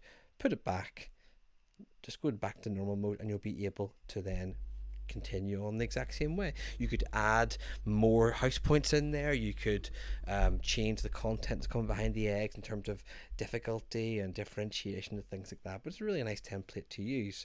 Similarly, it could be something like this. If I'm going to use magic ink and reveal just the head here, maybe the arm, and we're going to pull these out here using our arrow tool. These are little labels that we're going to find, drag them out, things like that. And you'll notice, by the way, that this is below that, so I need to move this layer. So I'm going to the menu here, reorder to top layer, and that sits above it, things like that. So you can have a play around with it if you wanted. You could just set it here if I wanted to. Of course, don't need to specifically put it on top each time, but it gives you a choice. The next one is a particularly interesting one, and this one I'm trying to showcase rubbing off content. So I'm going to use my magic ink here, and I'm going to showcase there's a lot of dirt on this map, and I'm going to rub away to reveal the actual map below. Really good for story writing lessons, creative writing, getting the imaginations going. If I undo, I want to just show you one thing, and it's this here. If I move this little magnifying glass, which I can move around, you'll see it in itself is almost able to see. It's like a magic magnifying glass below the map. And how that works is very, very simple. You see, magic ink actually looks like it's rubbing away content, but it's not. If I was to draw just a circle, you'll see it looks like I'm scraping it away, but I'm not actually. What I've done, I've drawn a wee circle there. If I go to my arrow tool, that ink is like real ink. I can move it around essentially. So I can actually move that and use it as a magnifying glass or something similar, maybe a spotlight, and make it bigger and smaller. So it's got a number of different uses that you can use. There are lots of ways to input information and text onto an ActivInspire flipchart page. There are also a lot of ways to annotate on the page. Annotations are anything that's written on with the pen tool. Thankfully, there are also different ways that we can add annotations to the panel. And this is very, very useful when you want to add things like lines or shapes in a quick and easy fashion. If I wanted to draw some annotations, as we discussed earlier, I would use the pen tool. I would choose my colour by right clicking and choosing the colour I wanted. I would change the size by using the slider or use the preset sizes here, and I would draw on the page like this. I'm obviously using a trackpad, so it's not ideal for actually writing on it. It's far, far easier if you're using an interactive whiteboard or an active panel. Now, if I wanted to add a straight line or a specific shape, or maybe even some sort of directional arrow or curved line, I can use the pen modifiers, which can be found just below the pen, just here. Now, when you click on one of these, if you click on, for example, the oval, all you do is click and drag and it will draw that shape. As you can see, you can change the size before you let go, before you finish drawing, and it will keep that as an actual shape. Very, very useful for specific things like curves. Maybe we're doing we're trying to measure the dimensions of a circle, and so we need half a circle, so we're going to put that on there. Maybe we need an arrow, and we're just drawing an arrow from one part to the other, so we're labeling things to write later on our flip chart, or before we show it to the class. We're going to arrow these and we're going to write little labels here and things like that. Obviously, if you change the size of this, it will change the size of your arrow, as you can see there. If you change the color, it'll change the color of the arrow as well. Now, if you just want shapes, so you don't not really worry about arrows and you're more focused on having a variety of different shapes and different colors, you can use the Autoshapes function. Now, you can add the Autoshapes function into your taskbar. You find it's just here, is what it looks like just there. It's not in the tools list here, so if you actually look for it, you won't actually find it. It is just in your toolbar, something you may want to add in if it's not already there, and it may well be. Very, very easy to use. You just choose your shape, and you'll notice that I've got a number of extra ones here, and we access those by pressing the wee drop down arrow here, the double arrow. I've got some extra ones here, smiley faces and dotted lines and star shapes. Let's choose maybe a tick. So I want the tick, and I would like this tick to be green. If I want the inside of it to be green, I choose from these colors here. So it's already on green, that's great. The outline of the shape is chosen by whatever color you have set to here. So I'm going to right click on here, and I'm going to go to black. It's already on black. So when I click and drag, it's going to make a green shape with a black outline, and I can resize that and do whatever I want with that, just like that. If you want to change the size of the outline itself, so you see my outline's quite thick there. If I bring this right down to almost like 2 or 1, something really, really small, and do the exact same shape again, so pull this on here, make sure it's on the same shape.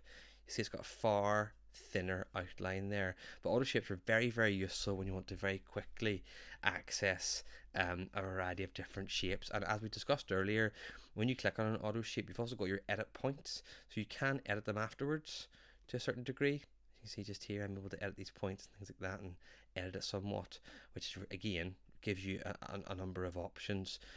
There are 2 other ways when it comes to sort of inputting information using your pen, and it's handwriting recognition and shape recognition. Really useful if you want to have written text, as in typed text, but you don't want to run back to your computer. So handwriting recognition and shape recognition can both be found under the tools options. See, under pen modifiers, they're just here. So if you go to handwriting recognition, initially it will look like nothing's really changed. You'll just see a wee pen here. But if you were to put a word in here, so we're going to go, the boy kicked his ball into the goal. We're going to write the word ball. Now you have to appreciate I'm using a trackpad. Far from ideal. You would probably be using this on a panel.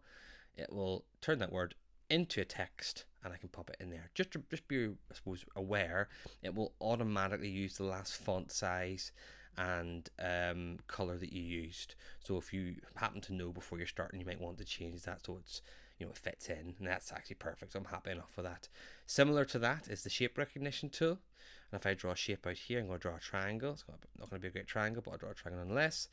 It turns it into a nice straight triangle, so I can use that and move it around and basically treat it like a normal shape, to the point where I could edit the shapes, you know, the shape points like that, and use it whatever I wanted to. It's really, really good, and it means I don't need to run back and forth to my computer every single time. One of the most important aspects of teaching can be to reveal information when you're ready to show it to the class. Withhold information until they're ready to see it. The revealer tool is very, very useful in actually achieving this goal. So what it allows us to do is to hide information initially and then reveal it to the class as we go through the lesson or at a certain time. You can find the revealer tool in your tools and then in Revealer. As with all the tools, you can add them into your toolbar for quick access if you want. It's something I would use a lot if I was teaching maybe Foundation or Key Stage 1. When you click on it, it puts a big black screen over the top of your flipchart page. Now, if you move your mouse around, you'll see that when you move into these quadrants, the actual arrow changes. So up, down, right, left, up, down, right, left. And what that means is I can reveal or pull from certain sides here. It only takes the middle of the page up, so if you are planning on using this, you'd move your content that you want to hide into the middle of your page. So it can be good if you're just working through a lesson, and this is the first part of your lesson, and this is the second part of your lesson, where we come across a wee problem here. I'm an amphibian, what am I? Maybe we pull down a wee bit here and we can't see anything. Oh, see something now, any guesses? I need to pull it all the way there. Now if you want to get rid of the actual revealer, because a common problem is whenever people go to the next page, it's still there, you press the 3 dots and you go to close, and it will close that just there. This brings us to our next tool that's quite good for revealing or showing information, and it's the spotlight. The spotlight tool can be found again under tools, just under revealer. When you move your mouse to spotlight, it gives you a number of different choices here, and the difference is that the first two blank out your screen, but they give you a circle or a square that you can move around, and I'm going to show you that now. And the second two, they keep your screen as normal, but they give you a circle or square of black that you can actually move around. There's a difference between the two there. So this is the first one, and this is the second one. So if you want to specifically block things out and keep, you know, a very small part of your screen hidden away, I'll show you how it works in practice, and I'm going to show you just here. So here's an example of some things. I'm going to go to my tools, I'm going to go to spotlight, and I'm going to go square, actually. Square's a bit easier to see. Then when I move my mouse around, you'll see it shows me we slither of a picture there, and I can ask people what they're looking at. If you move the mouse, you'll see that when you move it to just outside, just on the edge of the wee blue outline, we can move that around. If you move it slightly further, or slightly in, sorry, I should say, closer to the middle, you get like a diagonal arrow, and that allows me to make this bigger or smaller and change the size. I can also do it lengthwise or up and down if I wanted to as well. If I want to just close it, I would press the three dots and I can press close. The nice thing is we can actually jump in between the two, so I can go from a square spotlight to a solid square. So it's the other way around, where I'm blocking things out. So maybe there's a specific thing here, if I'm blocking this out here, or I'm blocking all these pictures out apart from this one here, because this is the one that has gas masks in it, so it might give away the information too much. Again, if you're finished with this, you press the three dots and you go to close. So it allows me to very quickly show information or reveal information at a glance. By far the most useful tool, or at least one of the most useful tools on ActivInspire, is the camera tool. I've been using ActivInspire for a very long time, over 15 years, and I've still yet to see a program or a tool function outside of ActivInspire that does what the camera tool does. It's extremely versatile, it's really easy to use, and I've used it so much, both when I'm planning content for teaching and just other stuff that is, you know, tangentially involved in teaching but not necessarily for delivering lessons. What it does is it grabs content, so it takes a picture of content, very similar to your print screen function that you would have on a Windows or on the grab screen that you'd have on a Mac. But in both of those scenarios, you're limited to essentially rectangles or squares. You can't really deviate past that, and that's where the camera tool gives you a bit more flexibility. So the camera tool, like all the tools, are found in Tools, and just down near the bottom you can see Camera, and when you click on the camera or you hover your mouse over there, you'll see you've got some other options here. Now we're going to talk about most of these, but in reality it's these first three that are actually the important ones. The other ones I'll talk about, but I won't necessarily show you because they just aren't as relevant, if I'm being honest with you. Area snapshot, point to point, and freehand. All these will grab content from whatever screen you're on. So I tend to add these individual things as tools into my toolbar. You can see I've added two here. So I've added area snapshot and I've added freehand. I haven't added point to point, but I could add all three into here, because this, as we know, is unlimited. So I'm going to go to Tools, I'm going to go into Camera, and I'm going to go to Area Snapshot. So this is where it's very familiar to maybe the Mac way of grabbing content, or possibly a Windows way with the snip tool. You just click and drag and you draw what you want to grab. So in this case, I want to grab this picture here. Now I've grabbed the picture, and before I do that, you see I've got this little hovering menu that's now appeared. Now the menu itself, I can go to current page, new page, clipboard, or send it to my resources. What I recommend you do is go to clipboard, just get in the habit of doing that. So when you go to clipboard, it actually automatically copies it, and then you can put it wherever you want. And I want to put it on this current page, so I'm going to go to edit, and I'm going to go to paste, which is just down here. Now I could also go to Command and V or Control and V if I was at a keyboard, and I've copied and pasted that image just there. I can make it bigger, I can make it smaller, I can do whatever I want with it. So that is the area snapshot just there. I'll make it really small and pop it just there. Point to point is slightly different, and this is again where this particular big jump up in my opinion of being useful. I want to grab this, but I want to grab just the sun and the cloud and the condensation. Basically I want to go down and basically cut off here. I want the top bit and maybe most of the mountain, kind of like an L shape. That's impossible to do with print screen and impossible to do with the way you're grabbing things on a Mac, but with point to point it's very possible. So when you click on it, it will bring your camera snapshot on here, but the confusing thing is you won't see your camera. What you have to do is click, and when you click, it will allow you to start making like a dot to dot, like a point to point shape here. So as you can see, I'm clicking exactly where I want to grab. I want to go all the way down here, all over here, just like this. That would have been impossible to do. And I'll connect the last dot, I'm happy enough with it. And again, I'm going to go to clipboard. I could go to current page, by the way, and would put it on the current page, but as you'll see in a minute, it's a good habit to get into, to go into your clipboard and then go into paste, as you'll see why in a second. So you can see there, look, this is completely hollow. This part here is hollow. That is just that L shape there. I can use that. Let me pop it here, move it around, but I've grabbed that, and that works on anything, any picture, any piece of word, doesn't matter, whatever's on your screen, I can grab it just like that. The last one is freehand. Quite difficult to do on a PC or a Mac, but very, very easy to do on a not laptop, an active panel or a computer. If you go to Tools and you go to Camera again and then to Freehand, again, it will put your little snapshot thing on here, but allows you to draw on it. So this time I'm going to try my best and grab just the evaporation bit. I just want the words this time, so I don't actually care about grabbing the stuff around it. There we go. I'm going to go to Clipboard. Going to go to Edit, going to go to Paste, and I've grabbed that content there. It looks a bit weird, I know, but I've grabbed that content just there. So there's 3 different ways of grabbing content. I'm going to show you some examples of how that work. Before I do that, just to explain, Windows Snapshot will automatically just take a picture of your entire window. So should you want just a whole picture of all the screen, it will take the window that you're currently on. Very similar to that, full screen will take a picture, but it will also take a picture of all the stuff outside of ActivInspire. So if you've got your programs along the bottom, or maybe your file and your tools and things like that, so it's slightly similar.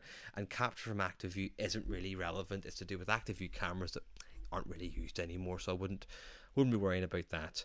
I'll give you some examples of how I've used this before in the classroom. So one of them is this.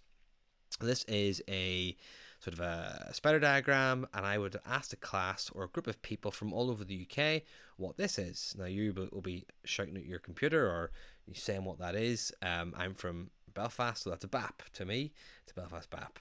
If you're from Scotland or England or somewhere else, that's not a BAP. It's something entirely different. But what I did was I asked people what their answers were, and I then wrote all the answers in just here. And this is extremely large, probably shouldn't be that big. Wrote all the answers in here, blah blah blah. I'm not writing them in now. Of course, I could do that when I'm on a panel. And when I had my answers in, what I wanted to do was discuss this. I wanted to write a task. It was a research and writing task on colloquialisms, how the same thing could be called a different term or word, and how that works. And this is just an example I was showing them how to use this tool, but that's how you could use it. Now the problem is I would like to use the spider diagram. In fact, it even says refer to the spider diagram complete in our last lesson, or maybe in our last on our last slide. So I want to go back to this. Maybe we did this yesterday and we're doing this today, but I don't want to have to stand on the board and flick back and forth and back and forth. What I'd like to do is take this and put it there. So if I go to one of my camera tools, so I'm going to camera, I'm going to use freehand. No, I'll use area because it's probably easier to do it on a PC. So click here. I'm happy enough to grab all this content here. I'm not too bothered if I grab a bit of the arrow, that doesn't mind. This is where the clipboard comes in. If I went to current page, it would just plop it onto this page. But when I go to clipboard and go to the page where I want to put it, and then go to edit and paste, it puts it in there. And of course I can resize that. I can pop it in just like that. So I've got the content I want. I've got what I'm asking them to do, my learning intentions or my instructions, and they can go ahead and do that just there. Similarly, I'm doing a poem about Granny, and we're eventually going to be doing an acrostic poem. We're going to model how to do that poem, but I'd like to have some form of ideas and creativity. Basically, ask people to tell me all the stuff they know about Granny, and they're going to give me loads of information and things that they do with Granny and events and adjectives and all sorts of lovely things.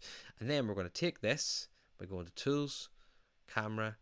I'll do freehand this time just to show you, because I'm going to draw right here and I'm being extremely fiddly because I'm on a trackpad. Go to Clipboard, go where I want to put it, go to Edit, and go to Paste. And I've grabbed that just there. You can see. Now, people have asked, well, why didn't you just draw it there?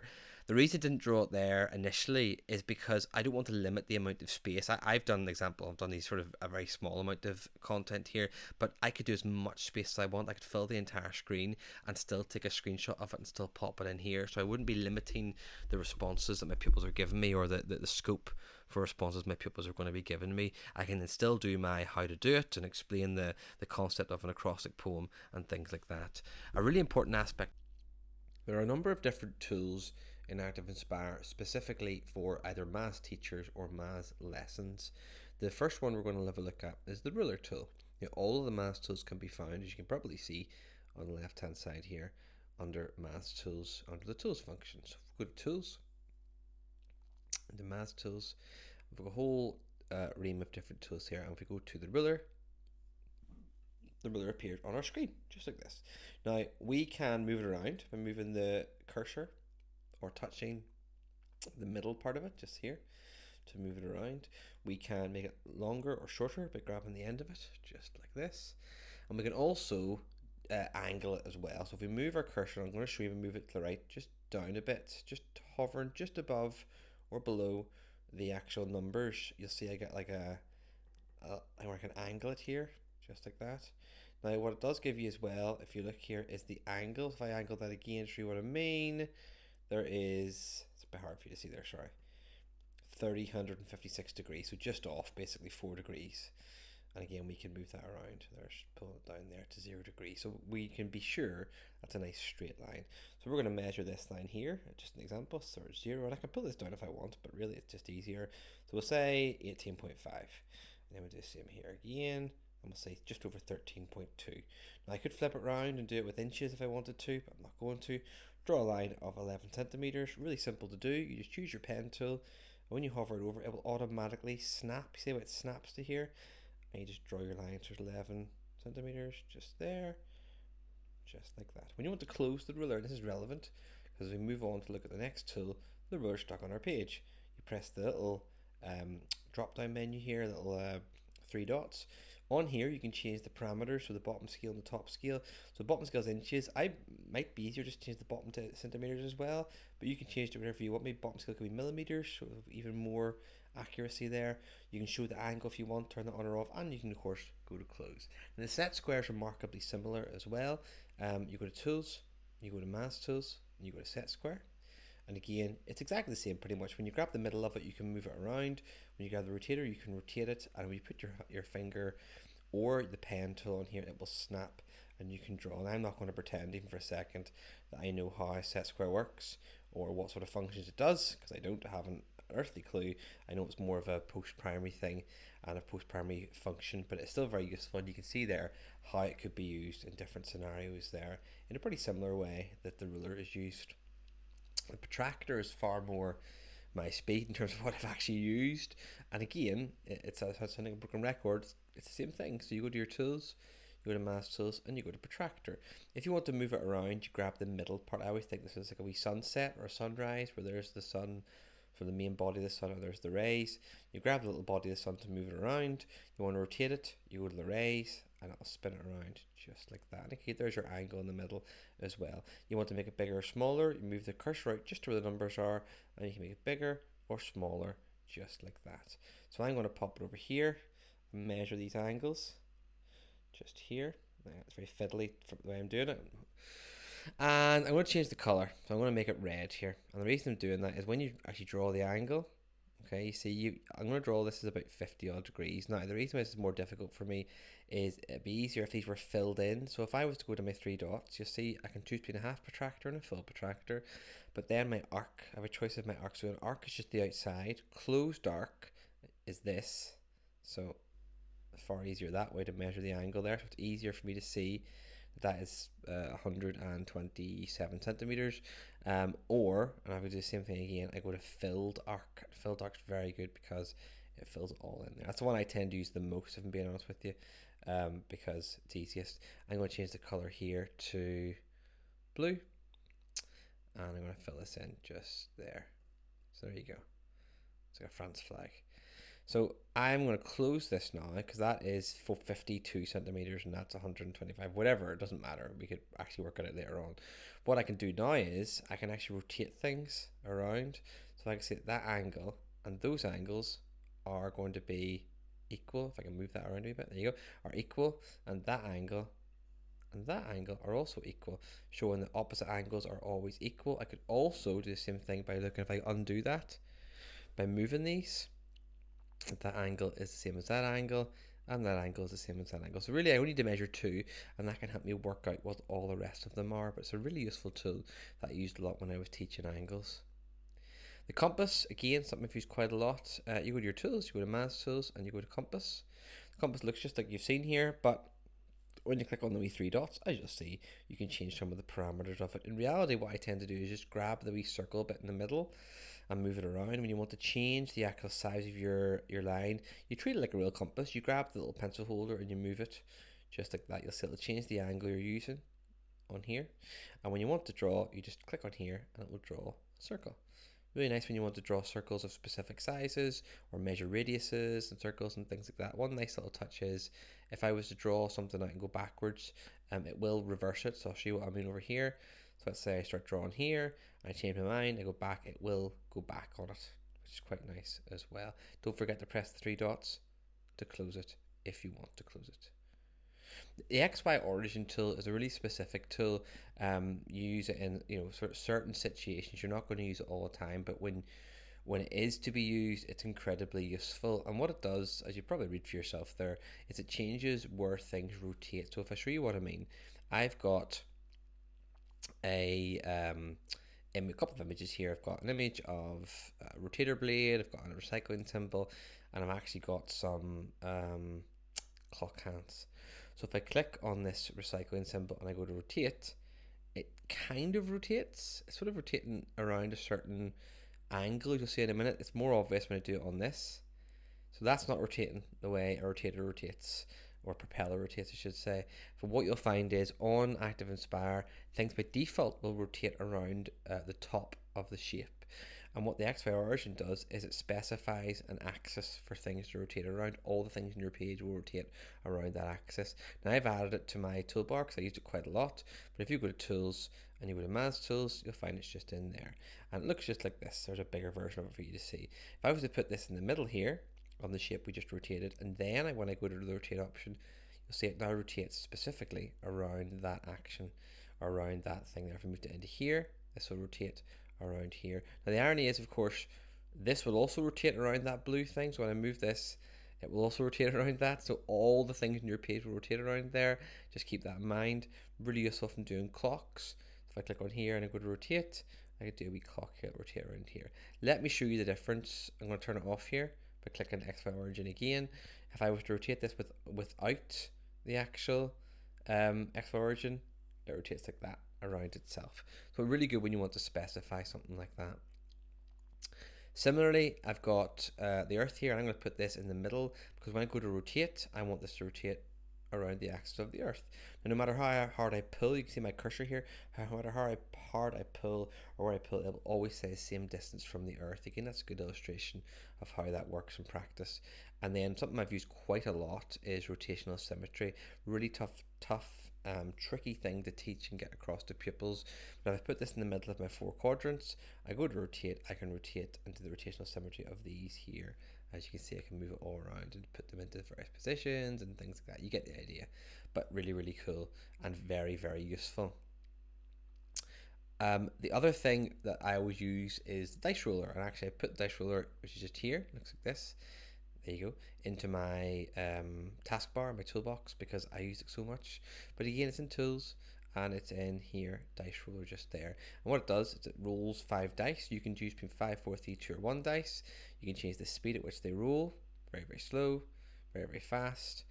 And the nice thing I like about this is I use it for mental maths. So if I roll this very quickly, let's say I do 5 dice, and I wasn't great at mental math. An awful lot of times people in my class were quicker than me, and I roll a dice and I say, what's that? And they say, that's 25, and I'm still counting up. If I press output, move it away, it puts the answer just there for me. So they were very close there. So again, you roll, press output, and it reveals the answer just like that. So you don't even need to work out the answer, but it's a really cool thing to have available to hand if you want to do a quick fire bit of mental maths.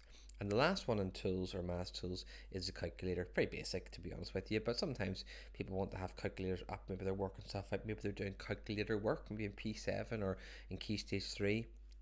But a calculator, I put it in here as a wee tool in my toolbox, Math Tools and calculator, and it brings it up there. And it's just a calculator. I won't go into sort of what that does, but you get the idea. It works in the exact same way a calculator would work, and it's nice to be able to have on the screen your work. I would have routinely put it up with P6s whenever we're working out sums and I want them to work out the answers, as in just to mark it, so we put it up on the board and they're working as groups to work it out in sort of teamwork. But a very useful thing to have available, and that is the maths tools. Next, we're going to have a look at the more tools option. Previously, we looked at the maths tools, and again, all your tools can be found under tools and the different sections here. So you've got your maths tools here. We're skipping out the active view, as I've mentioned before. It's an older piece of hardware, not really used anymore. The more tools has lots of different options here. We're gonna talk about these now in this next section. Some really useful, some use loads, some not so much, but they're all definitely noteworthy and relevant to talk about. Again, I said it before, I'll say it again, you can add all these tools in, or individually these tools, into your toolbox, your toolbar, if you want to use them more regularly or access them without having to go into tools. And we'll start off with the sound recorder. Really useful, particularly became useful during COVID and during hybrid learning and things like that. It's a very basic sound recorder, but it does record your voice. Now, the only thing to remember is you need to have a microphone attached if you want to record external sound. However, this will record internal sound from the computer. So I'm going to play this. It might not be great quality because I'm recording on a microphone, but hopefully you'll hear what I mean. And how it works is, and I'll show you before I play this, is you go to tools, you go to more tools, and you go to sound recorder, and then you just press record. I won't record myself now because it'll be me recording myself by recording myself. But you record, when you're finished, you press stop. As soon as you press stop, this will appear in your page. It's a wee link, you can move it around. I've locked it actually, but you can move it around if you want. And when you click on it, it will play that sound file that you just recorded, such as here. The sound recorder will automatically pick up sounds from the world around you if you've got a microphone attached. It will also pick up sounds directly from the computer. I'm going to pause that there. I can pause this at any time, really important. I just seen a minute with some examples. It's important to be able to pause things if necessary. I can also drop the volume down. I'll do that in a wee second and bring it back up. And I've obviously I can stop it as well. If I play a piece of music now,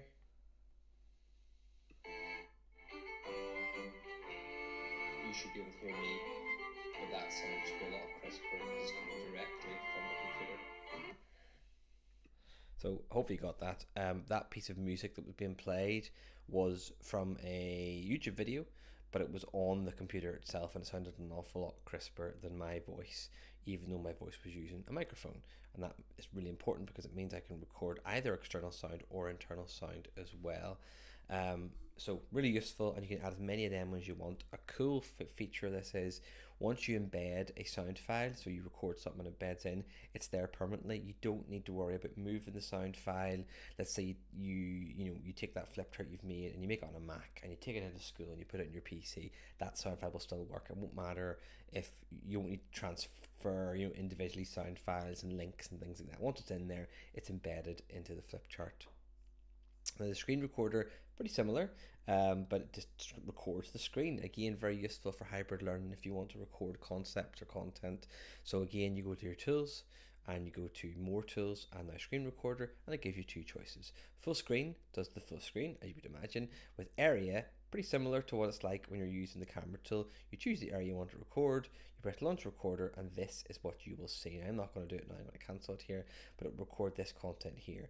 The record button, it will record what you're looking at. The stop button will stop it. The play will play what you've done, so it'll stop it and it will then play it. You can designate what microphone you're using if you do have an external microphone. If you don't, it can record internal sound or internal sounds as well, so don't worry about that. So you could or have no sound at all, just have the screen itself and record you writing information down and things like that. But again, a really useful tool. So the clock tool, it's a wee bit not relevant anymore, but I'm going to show it to you anyway because some people like it and they like to use it. And with the clock tools on our home screen now, with our timer having a clock on it, you probably don't need to use it so much anymore, but I will show it to you anyway just in case. It's in tools, it's in more tools, and it's in clock.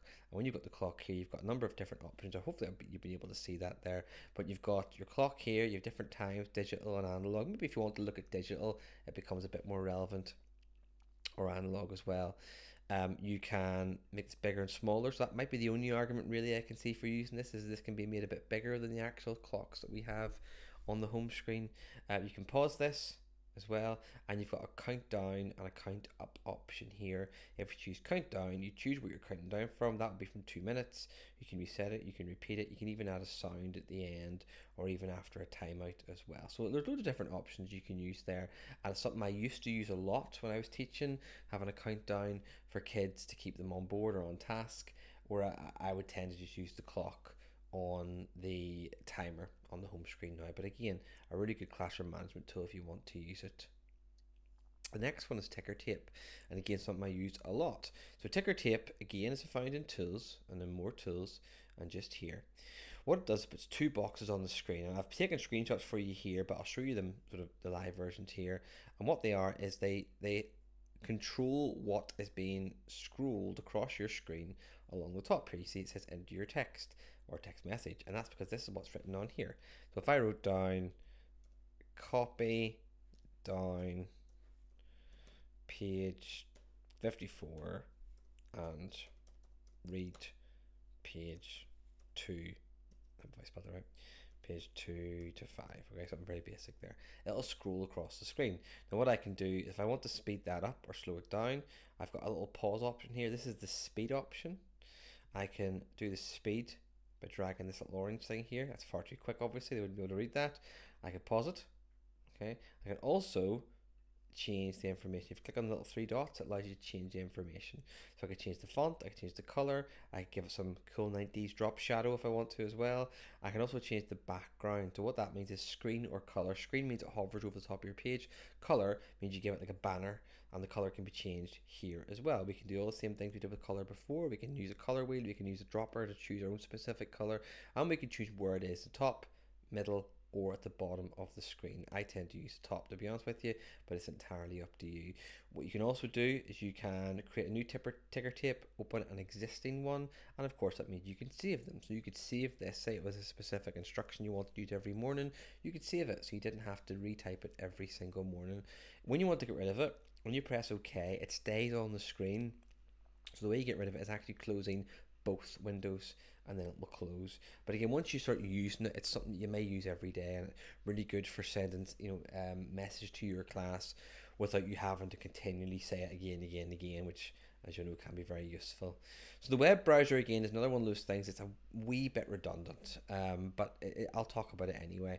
You go to tools, you go to more tools, and you go to web browser, and what it will do, it will open up a web browser on the Promethean home screen using whatever browser is your default. My default's Microsoft Edge, so it opens up Microsoft Edge. Just a quick way of accessing the web browser. In reality, you're probably going to just click on the web browser on your computer, but it's there if you wanted to use it.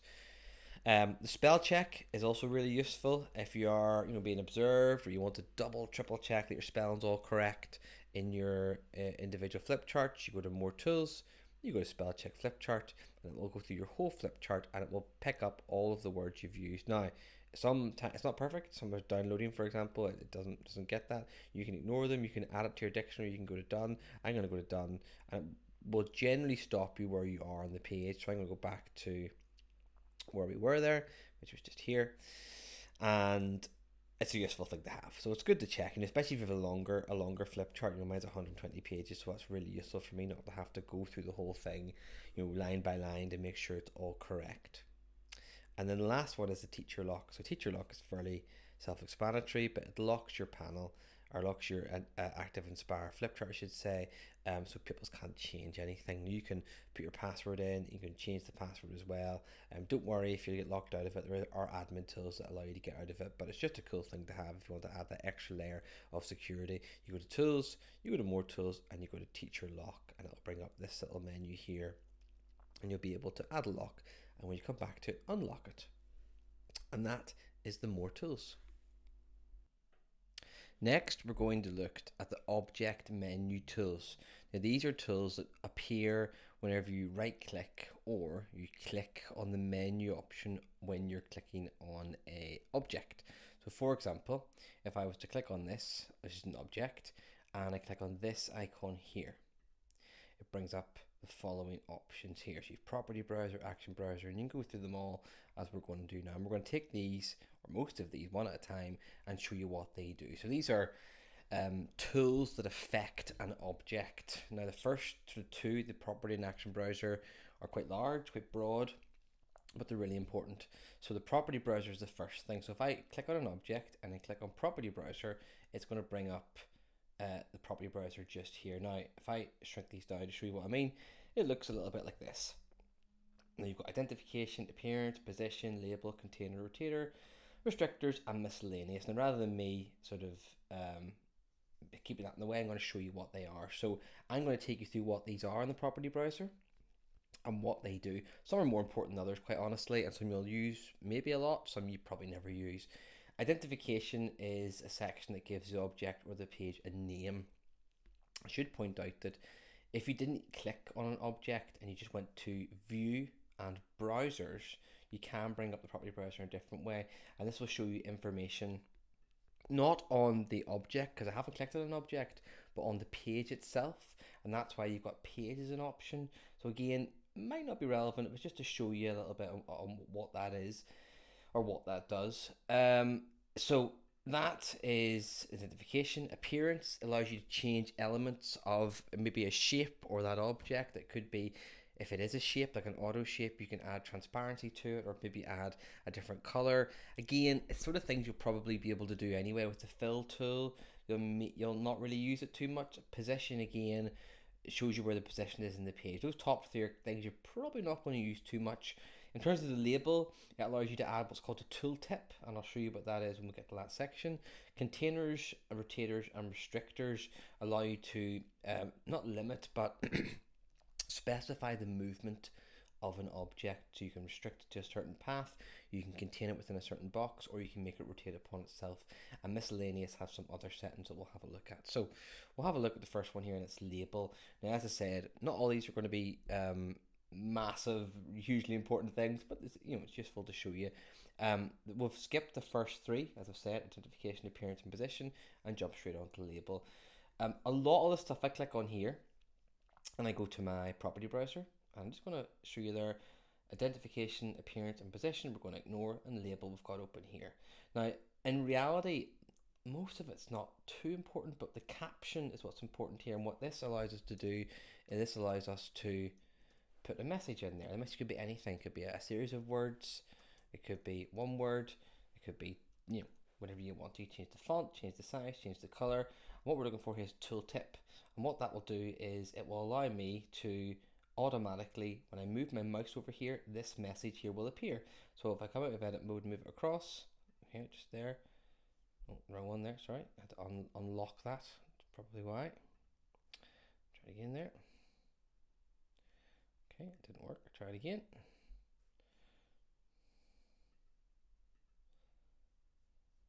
Okay.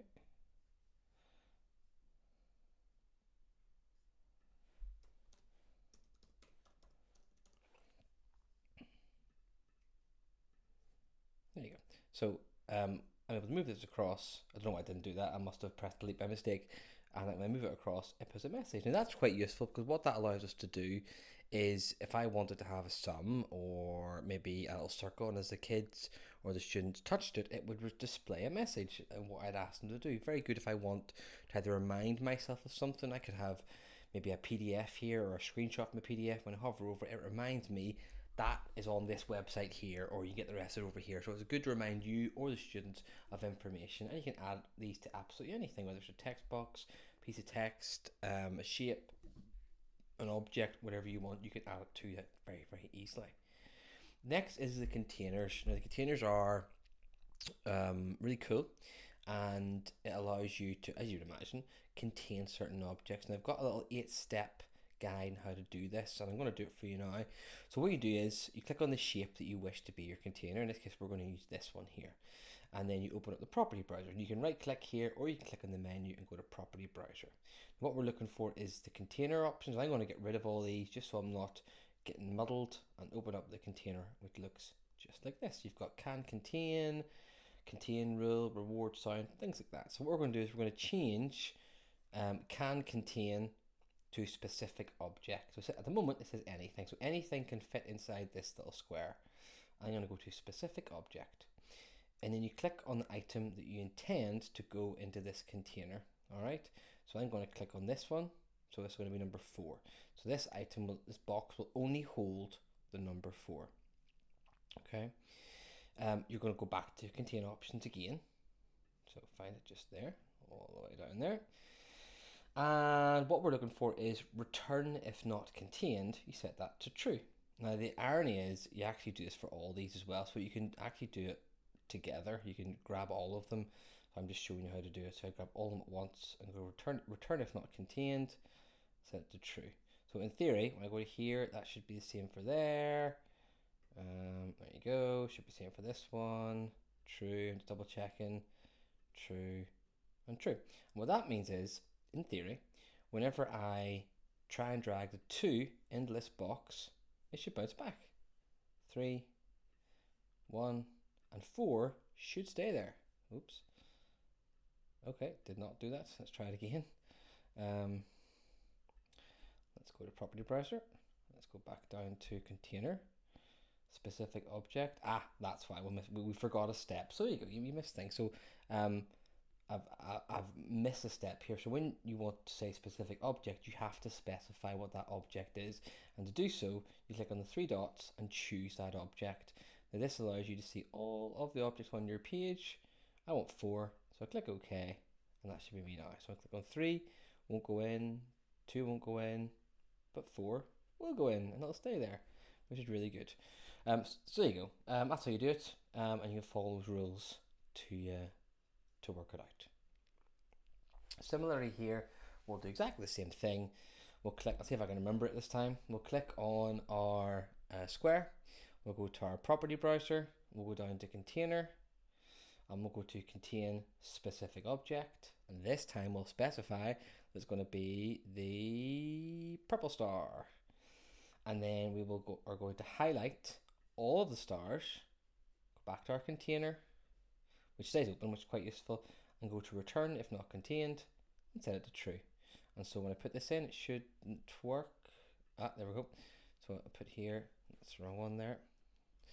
So there we go, try it now. There we go, there we go, there we go, there we go, and that works. By the way, in case you wonder what happened there, design mode allowed me to overwrite that. That's why I was able to drag the yellow one in there. So that's why it did that. So don't be messed about with the design mode if you want this to work. The restrictors are similar in terms of how the containers work and allow you to make things that run along certain paths. So again, you can follow the instructions on here, but you click on the shape that you wish to be your item that is restricted. So what I mean by that is this is these options here. So I'm going to click on this first little circle. Now I can click on all of them, doesn't really matter. Go to my menu and go to property browser. And you're looking for the restrictor section this time. So it's near the bottom, so it's just here. So scroll right down so we can just see it. Again, you have some options: can block, can snap, snap to, blah, blah, blah. What we're looking for is the can move. At the moment it's set to freely, meaning we can grab it and move it around wherever we want. So I'm going to change that to a long path. And just like previously where we had to specify an object, we have to specify what our move path is. So we click on the 3 dots and we're going to find the black line here that's part of our abacus, which is that there, okay, same one, and click OK. And now what will happen is whenever I move this, these will automatically get pulled onto here. So there's all 4 of those there. And if you're thinking, oh, but I kind of wanted them to be above, you can still do that. Just highlight them and remember, go to our layers and pull them up like that. So they're on there. They'll stay on there. I can't pull them off. They'll stay on there. And also I can't get past here, so you can put wee blockers in. Now if I want this to block, what I have to do is click on the actual object, go to my property browser and make sure under restrictors it's set to can block, which is true, which means it blocks things, which is great for blocking things off. So that's how to make a restrictor. Similarly, I could do something like this. I could put this on here, I could put this on there, I could put this on as like a little finish line. I can make sure these are set to block. I think they might already be set to block, I'm not sure. But just in case, we'll go to here, we'll go to property browser, we'll go down to restrictor, we'll set block to true, click on this, we'll set block to true, and we'll click on this, and we'll go to restrictor again. Once you've done this once, you'll be absolutely flying at it. It's just first time you do it can be a bit daunting. Go to can move, go to a long path, and set the path. Well, this is obviously the shape we want. Go to OK. As soon as you move it once, it'll snap to that path. I can't pull it off, but I can drag this about here just like this. All right, far easier, of course, using your finger as opposed to a pen or a mouse thing, so that blocks that there. So that's really cool. Similarly, again, you can make paths that people can't see.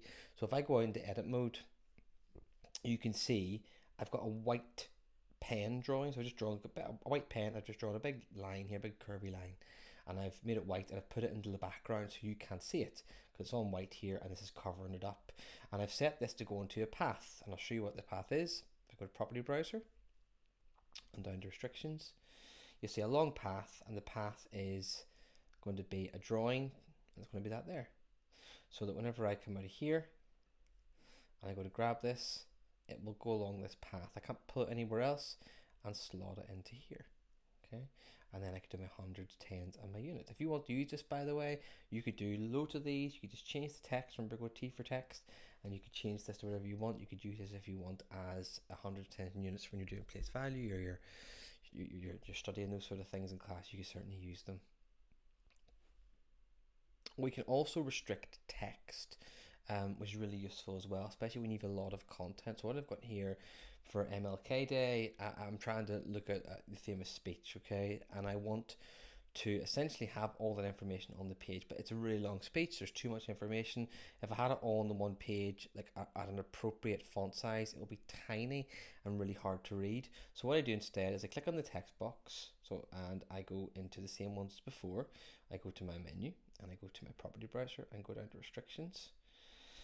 And instead of going to can move, where it says freely, I change it to vertically. And what that means is it cannot move horizontally. It's locked in place and it only moves up and down, which means when I scroll this, it moves up and down like this. So I can essentially go through this just like a prompter and read the whole thing all like this. I mean, I can also combine that with things I've used before, like using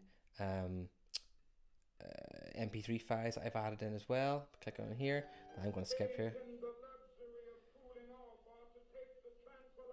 So that's really cool to be able to put all that stuff together and have it all in the one place. And it just uses restrictors. The action browser allows you to assign actions to specific objects on your flipchart page. So that could be absolutely anything, whether it be a text box, a picture from the internet or screenshot, or an auto shape such as something like this. We can assign an action to that object using the object menu tools and the action browser. An action is a function, so it can perform a special function such as you can see listed there: spell checking your flip chart, open a new page, clearing your screen. There are hundreds of actions you could assign. I'm going to take you through a list of some of the most used ones from my point of view, but they're all really, really useful when it comes to sort of saving space on your flip chart, making sure that the most efficient use of space, you're not having to put a lot of different pages together, maybe even combining pages and having content available off the one page, as you'll see hopefully from these examples. How they all work is really simple. You click on the object you want to make what I call a button, so give it an action. So we're going to use this button and turn it into a button that has an action. So you click on it, click on your menu, click on action browser. It brings the action browser up and you can scroll and make that bigger or smaller if you want. This gives you a little drop down menu of different types of actions, and I'm going to put all actions here because that's generally what I want to look at, is all of them, and they're all alphabetical there, which is really helpful as well. I'm going to make this button open up the action browser, so when I go to apply, it applies that action, so that whenever I come out of this, if I was on my page and I wanted to illustrate to you how the action browser just looks without having to click and go to right click and go to menu and go to action browser, I just now click on here. You'll notice, by the way, it's changed to a little play button. Click on there and the action browser opens up there. When you want to remove it, you just press clear and it removes that action from the button itself. Now, here are some examples of ones I've used, and I encourage you to have a look at them in terms of what they do. How you use them is all pretty similar, but I'll show you. So next page is one, and previous page, another page, and the last page are all kind of page functions, and they're very useful if you want to move things on. The next page and previous page are probably a bit redundant in that they just do this, they move it to the next page and previous page, and they're kind of always available. But for argument's sake, let's say you didn't want to have these available on the page at all. You wanted to remove these from your toolbar, which you could do, and you wanted to have buttons on there. Maybe the pupils were in control of moving things forward and backwards, so you wanted to remove the ability to make it so easy to move. But for all of these, including another page and last page, you click on the button, you click on Action Browser, and you give it an action. I could go straight down to New, because I know it's going to be next page, and it is alphabetical. There it is there, New Page, press Apply, and it'll go to my, or next page, sorry, go to my next page. Previous page, going to be exactly the same. Another page, a little bit more specific here. When you go to Action Browser, it's A for another, so it's just down here. There it is there. And it asks you to specify what page number. So that could be page 5. Go to Apply. So whenever I come to here and I click on this, this is going to bring me to page number 5, just on here. I got to find my way back now, of course. So you could make it a button on each page that brings you back to the home menu every single time. I mean, you don't have to actually navigate using the page browser if you wanted to. Last page brings you to the very last page. Change text value, it's very useful as well. I'm going to show you how that works now. I'm going to type in a 5 here for a specific reason. I'm going to go to change text value, and I'm going to go to my action browser. And every time where's my change text value is, there we go, just there. Now, you'll notice that it gives you 2 boxes this time before you can hit apply. One is target and one is text. I always think it's a bit vague. Target is the thing that will change when you click this button. So when I click this button, that's going to change. So I need to set the target to be that number 5. So you click on the 3 dots, you find the number 5, there it is, and you press OK. Text, what that means is, what do you want to happen to that 5 every time you click on it? Well, I would like it to add 5 on each time, to go up in 5 every single time, and I press apply. So now when I close this and I hit my change text value, it goes up in 5s every single time I click on it. I could make one that makes it go down in 5 and therefore have multiples going up and down if I wanted to. I could do multiplication, I could do any function that I wanted to use, numerical function, mathematical function, sorry, that allow me to use that. So it's really useful. Open website, or sorry, go hidden, sorry, I'm missing stuff out here. Hidden's great. So let's take this 40 here, and what we want to do is want to hide and reveal that answer. Maybe it's an answer to a question, you know, how many kids are in this class or something like that, and I want to reveal the answer when it's appropriate. Click on the 3 dots, go to Action Browser, go to Hidden. Again, it's alphabetical, so we're going to go to Hidden here. And again, ask you for a target. In other words, when I click on this, it's going to hide something, and I would like it to hide the number 40. So you have to specify, I want to hide the number 40. Go to apply, and now when I click on this, it disappears and reappears, it disappears and reappears. I can still use these, by the way, so I can use in conjunction.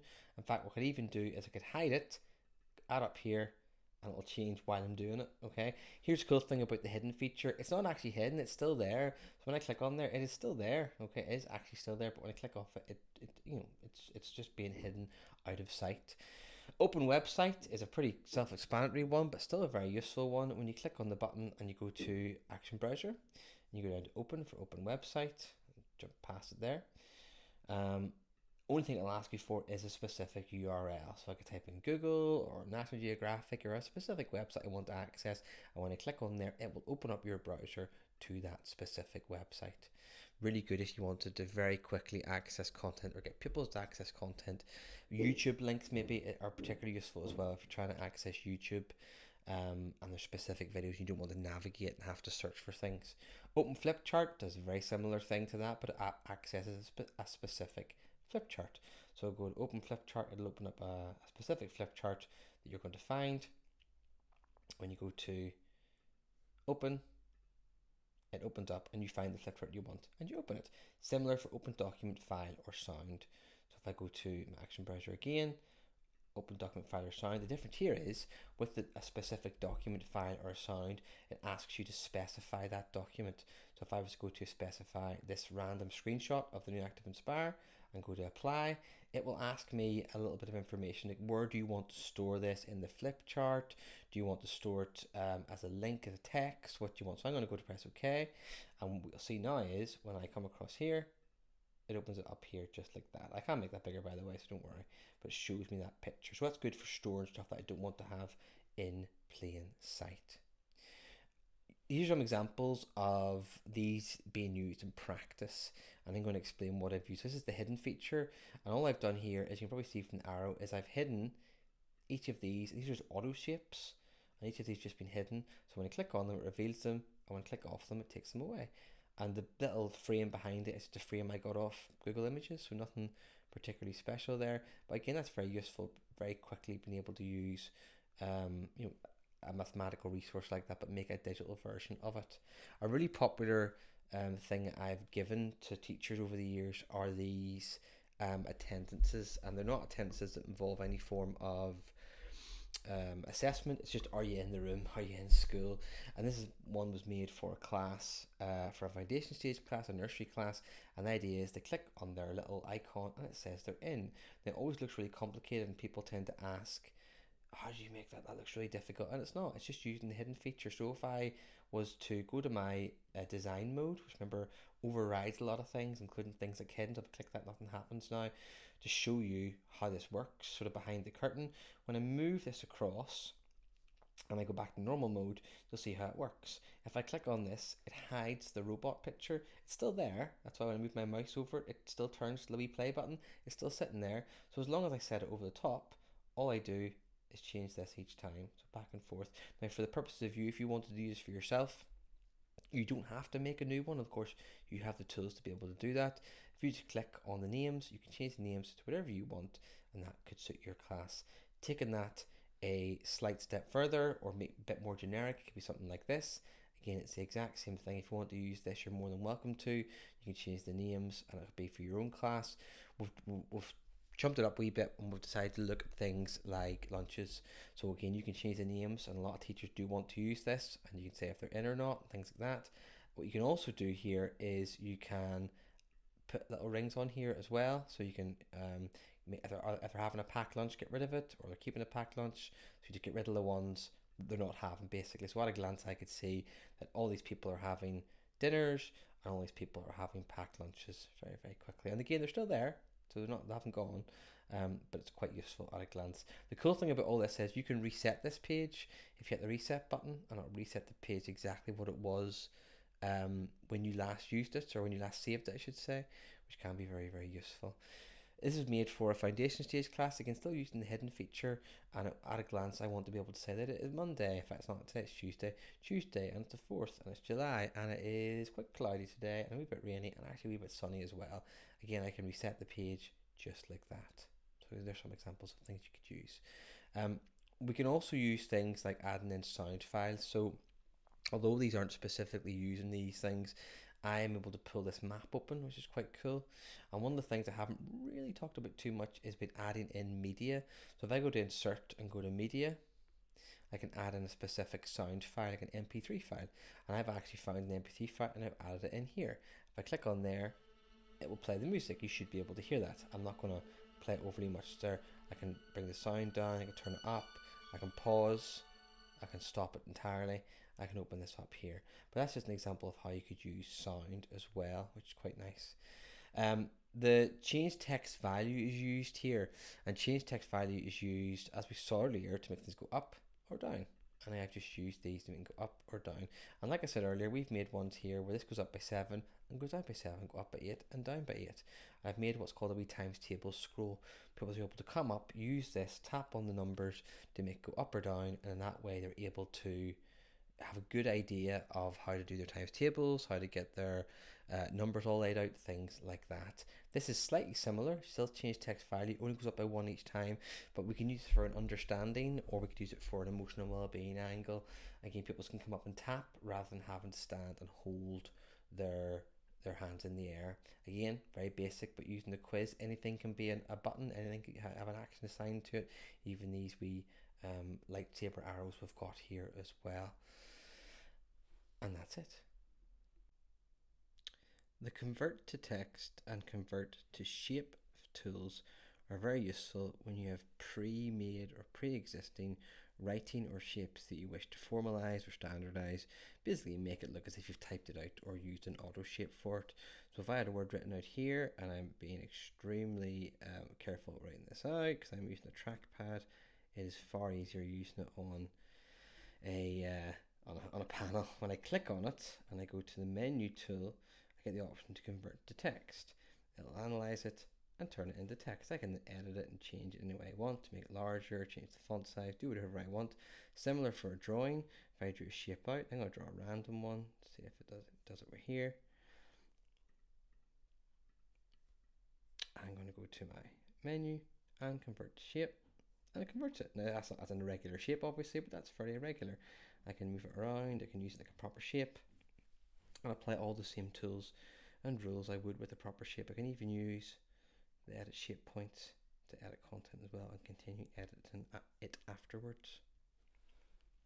The insert link to file tool is basically a way of you inserting something that you can automatically pull out a file or use a file in a lesson when you need it. Could be a PDF, could be a worksheet, could be anything really. Could be a PowerPoint maybe. So how it works, again, it's pretty simple. As you can read for yourself, we want to make any object or text or shape into a link. So I'm going to make an auto shape. An auto shape is just going to be a nice circle. And I'm going to draw it out, a big green one there. And what I'm going to do is make this button. When I hit this button, a PowerPoint opens up. So I click on here, I go to my menu tools, and I go to insert link to file. What it will then do is it will say, okay, which file would you like to use? So I'm going to find a file here with a PowerPoint. There's a one on the Active Panel 9. And it will ask me lots of things here. And what that basically is asking is, how do you want to store? I want to store it within the flip chart. And that's really important because it means that it stays with the flip chart wherever I go. If I take the flip chart out, it will leave. Now I'm going to press OK, and there it's done. So when I come across here and I click on this, it opens up PowerPoint, as you're about to see, and it opens up that specific flip chart just like that. Or PowerPoint, sorry, just like that. Nice and easy to use, and a great way of organizing your content with buttons and things like that. The locked and hidden features are also really useful as well. So I've got a PDF here I want to use. It's actually a collection or a selection of a PDF. I want to lock it in place first of all. And the reason I want to lock it is because I don't want to move it around each time. So now it's locked. We talked about the locked feature earlier, and if I want to now edit that or remove it, I have to go up to my design mode and click on that, and then now I can edit it. But I'm going to leave it locked for now. What I'm in fact going to do instead is use the hidden feature. Now, this is really similar to what we have with our button or our actions of hidden, but maybe a bit easier if you wanted to. So we made an auto shape here. We're going to go to our menu up here, and we're going to go to hidden. Okay, now that is basically gone. If I go into my menu, okay, I can hide that, or I can reveal it, sorry, if I want. So I can start off here, click my design mode in a way to reveal it, which is quite nice. I could do the same thing for certain answers. I could put my answers in here like a text. The answers are going to be 6 giraffes. I have no idea whether that's right or wrong. And I could go to my menu tool, I go to hidden, and it'll hide it. And then whenever I come out of here, I'll be able to hide it and reveal it just like that, which is quite useful. The drag a copy tool is a fantastic utility to use when you want to duplicate images, and that can become a fair necessity whenever you're teaching on a day-to-day basis. You might want to duplicate, in this example, a tick or an X, an object. It could be a screenshot, it could be a piece of text for close procedure. There are lots of ways it can be used, and I'm going to show you how you can make use of this and do it first of all in ActivInspire.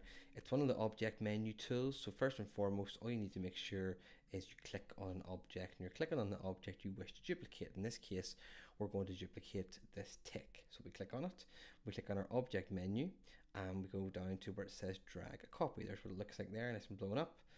Drag a copy. When you initially do it, you might think it hasn't worked. Nothing actually happens to signify it's actually done. However, if I move my cursor across just so it's hovering over that object, it's now changed to like a hand with a wee plus. So when I click and drag, it duplicates that, and it does that as many times as I want. There's no limit at all.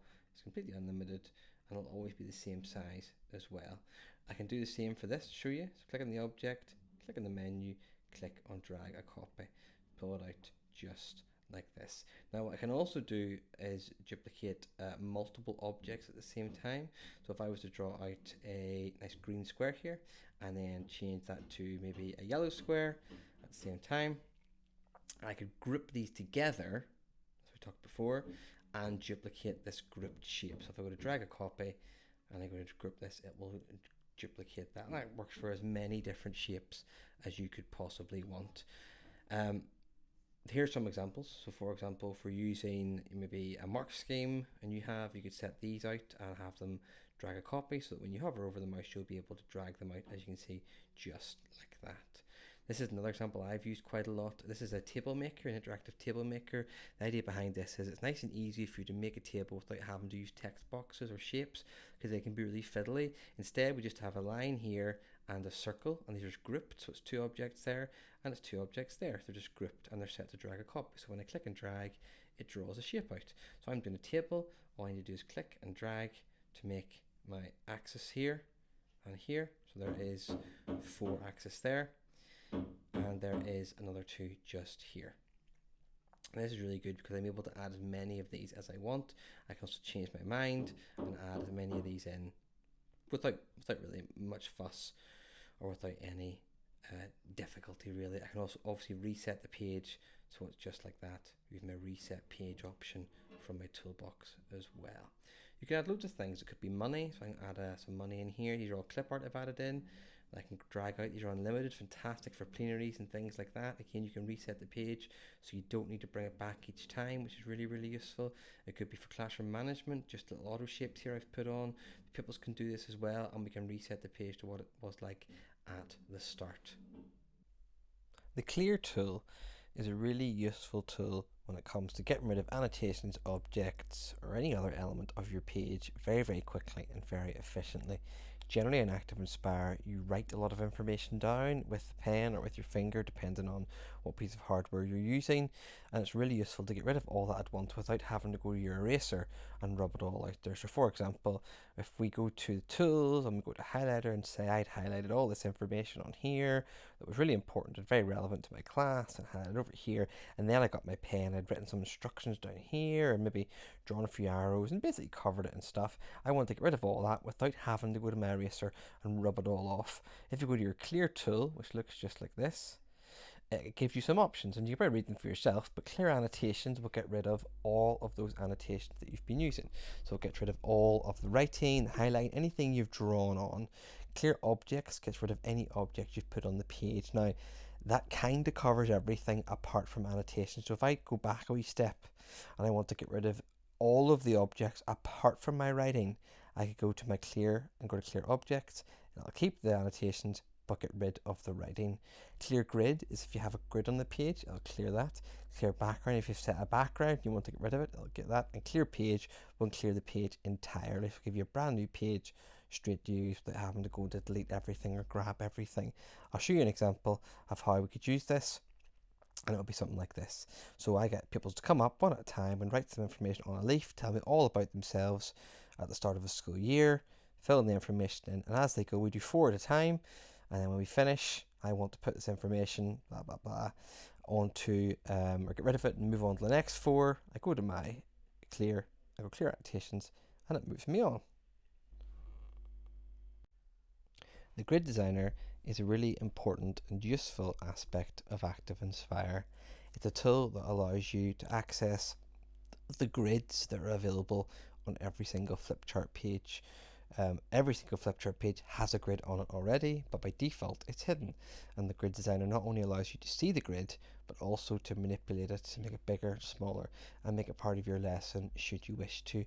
To access the grid designer, you go to edit and grid, or you can add the grid designer itself as a tool into your toolbar. When you open it up, it will look like this, and I'm showing you this screenshot so I can label these for you. It's really simple. It looks very complicated, I'll admit that, but it isn't. The 4 bits that I've highlighted are the only things you'll really need to know. So visible is the first thing to look at. When you check on this, your grid will become visible. You'll see the grid, as I'm going to show you on the next page. If you go to allow snap, it will snap things into place when you drag them on, and again I'll show you an example of that. And the plus and the minus make your grid sizes bigger and smaller, which allows you to see if things get bigger or smaller, the squares. Direction is important because if you go to XY, it's going to give you a grid. If you go to direction X and change this to X, it'll give you ruled lines, ruled horizontal lines, I should say. You can do direction Y, which will give you ruled vertical lines, but most people tend not to use this. If I show you some examples, here's a grid I've made, and I've made it bigger, and I can snap these on or pull these on here as well, just like this. So I've made a grid. It's a lot quicker than having to make a grid yourself. You can also add in animated gifs as well. Now I've set these to snap by going to allow snap, and as you can see, when I let go, they will snap into place. Really useful if you want to sort of force students into making a decision in terms of which one or which area they'd like it to put it into. We've talked a little bit about layers earlier in this session, but I want to drill down a bit more on this and showcase how it can be used to make what I call drag boxes or magic boxes, but basically ways of pulling out information, encouraging people to physically get involved with lessons by coming up to the panel or the board and pulling information out. It's just a good thing as well to be aware of. As I said before, there are 3 layers in ActivInspire. There's a top layer, a middle layer, and a bottom layer. And you can send any object, whether it's a text box, a screenshot, a shape, to any of those layers. And we talked a little bit how to do that earlier. And you can see a wee screenshot of how to do that. You click on the object, you click on the menu, you go to reorder, and you send it to whatever layer you want. In this case, it could be bottom, it could be top, it could be middle. For example, I've got a lovely rectangle here, and I'm going to put it on top of here. And actually, I would quite like this rectangle to be behind it. I'd like almost to be the text to be sitting in front of it there. So to do that, I click on my rectangle. I could go to my send forward, send backwards buttons and click on them if I want, or I go to reorder, go to bottom layer, and I put it just below there. And you'll notice I've got a big white square there. That's fine. Let's bring it down there just like that. Works in anything. That allows me to move it around. Now, if I wanted that to stay completely still, I could lock it in place as well. Go into locked, and so it's now part of that page. I can't move it around, I can't change it. It's now part of the actual layout of the page. Now, what we can also do is we can make what I mentioned before, these drag boxes. And these are really, really useful. So what that is it's something that people can come up and interact with. So in this case, what I'd like to do is put the rabbit inside the hat, and rather than putting it behind the hat. And as you can see, they're clearly on 2 different layers. I've got a hat, I've got a rabbit, but clearly the rabbit's maybe on the bottom layer, or the rabbit's on the top layer, and the hat possibly on the bottom layer. Either way, one should be below the other. So let's click on the rabbit first of all, go to our menu, go to reorder, and then go to bottom layer, and then click on the hat, go to the menu, go to reorder, and go to the top layer. And now when I drag this across, you're going to see, the rabbit goes behind. The problem is, and we just about see his ears there, when I go to grab the rabbit, as I would do with my finger or the pen or the mouse, it pulls the hat, which we don't want. So what we want to do is lock this top layer. So go to menu and go to locked. So now I can't grab this. So I'm trying to grab it. It's not even giving me that 4-pronged arrow option. I can't grab it. But when I move it into here, the arrow option does appear, and it appears because when you have a locked object, the mouse or your finger or the touch functionality bypasses that completely and goes to the one below it, in this case the rabbit, allowing me to pull something out of the hat. So the rule is very simple. You've got a top layer, that's terribly drawn, a top layer here, and it is locked, and all your content is going to be below that, and then you can just pull that out like that. It's a very primitive way of showing you, but I'll give you another example. I've got a nice bag here. It's clearly on a different layer, so I'm going to move this back. But before I do that, I'm going to grab not one of these, but all of these. So I'm going to grab all of these as a big group. I'm going to pop it into here, and instead of going to backwards or the bottom layer, I'm going to do this, the backwards, and keep moving it, keep moving it, keep moving it all the way. It goes all the way back to the bottom layer, or I can go to, oops daisy, accidentally duplicated that. I'm going to actually move this to the top layer. So you have 2 options. You can move them all back, or you can move this to the top layer, which I'm going to do now. Just like that. Now again, I have to lock this, don't forget. So when I've locked this, when I come across here, I can pull a number out. Just like that. Like that. Which is really nice. Similarly, I could lock this item here. I've got a locked item here, and because it's locked, I can't grab it, but I can grab all the stuff that's below it. Just like that. Another example here, pulling stuff out of a box. Boxes on the top layer, items are on the bottom layer. This is an example I've used, and this is a template you feel free to use. These boxes are all on the top layer, but if I was to type a word in, so I'm going to it's going to be great. These are synonym boxes that I've made before for lessons, and I want to drag it into here. It will go behind there because it's on a different layer. These are automatically on the top layer, so I can start filling these up with information, with actual words for synonyms that I can then pull out to use in a lesson. So you can build up a really large bank of words and vocabulary to use in your lessons and your story writing. YouTube is a really big part of day-to-day teaching for teachers, whether it be using the video to start a lesson, in the middle of it, at the end of it, or just generally go to YouTube for a variety of different educational purposes. However, YouTube is a bit of a minefield in terms of comments and advertisements, and unless you pay for YouTube Premium, you're always going to have to navigate those. So one of the nice things to have is the ability to embed videos into your flip charts. So there's two reasons why this is useful. One of them is you avoid all those ads and comments. The other reason is it's a lot quicker to access things. You don't even have to go searching for it. You can pre-prepare videos in advance before your lesson begins, and it can be done all through ActivInspire. So the first thing you have to do is to go to YouTube and click the share option on any video. It will bring up this window here, and one of the options you'll see under share is embed, and when you put embed, it'll put this wee code. You just click on this code and copy it.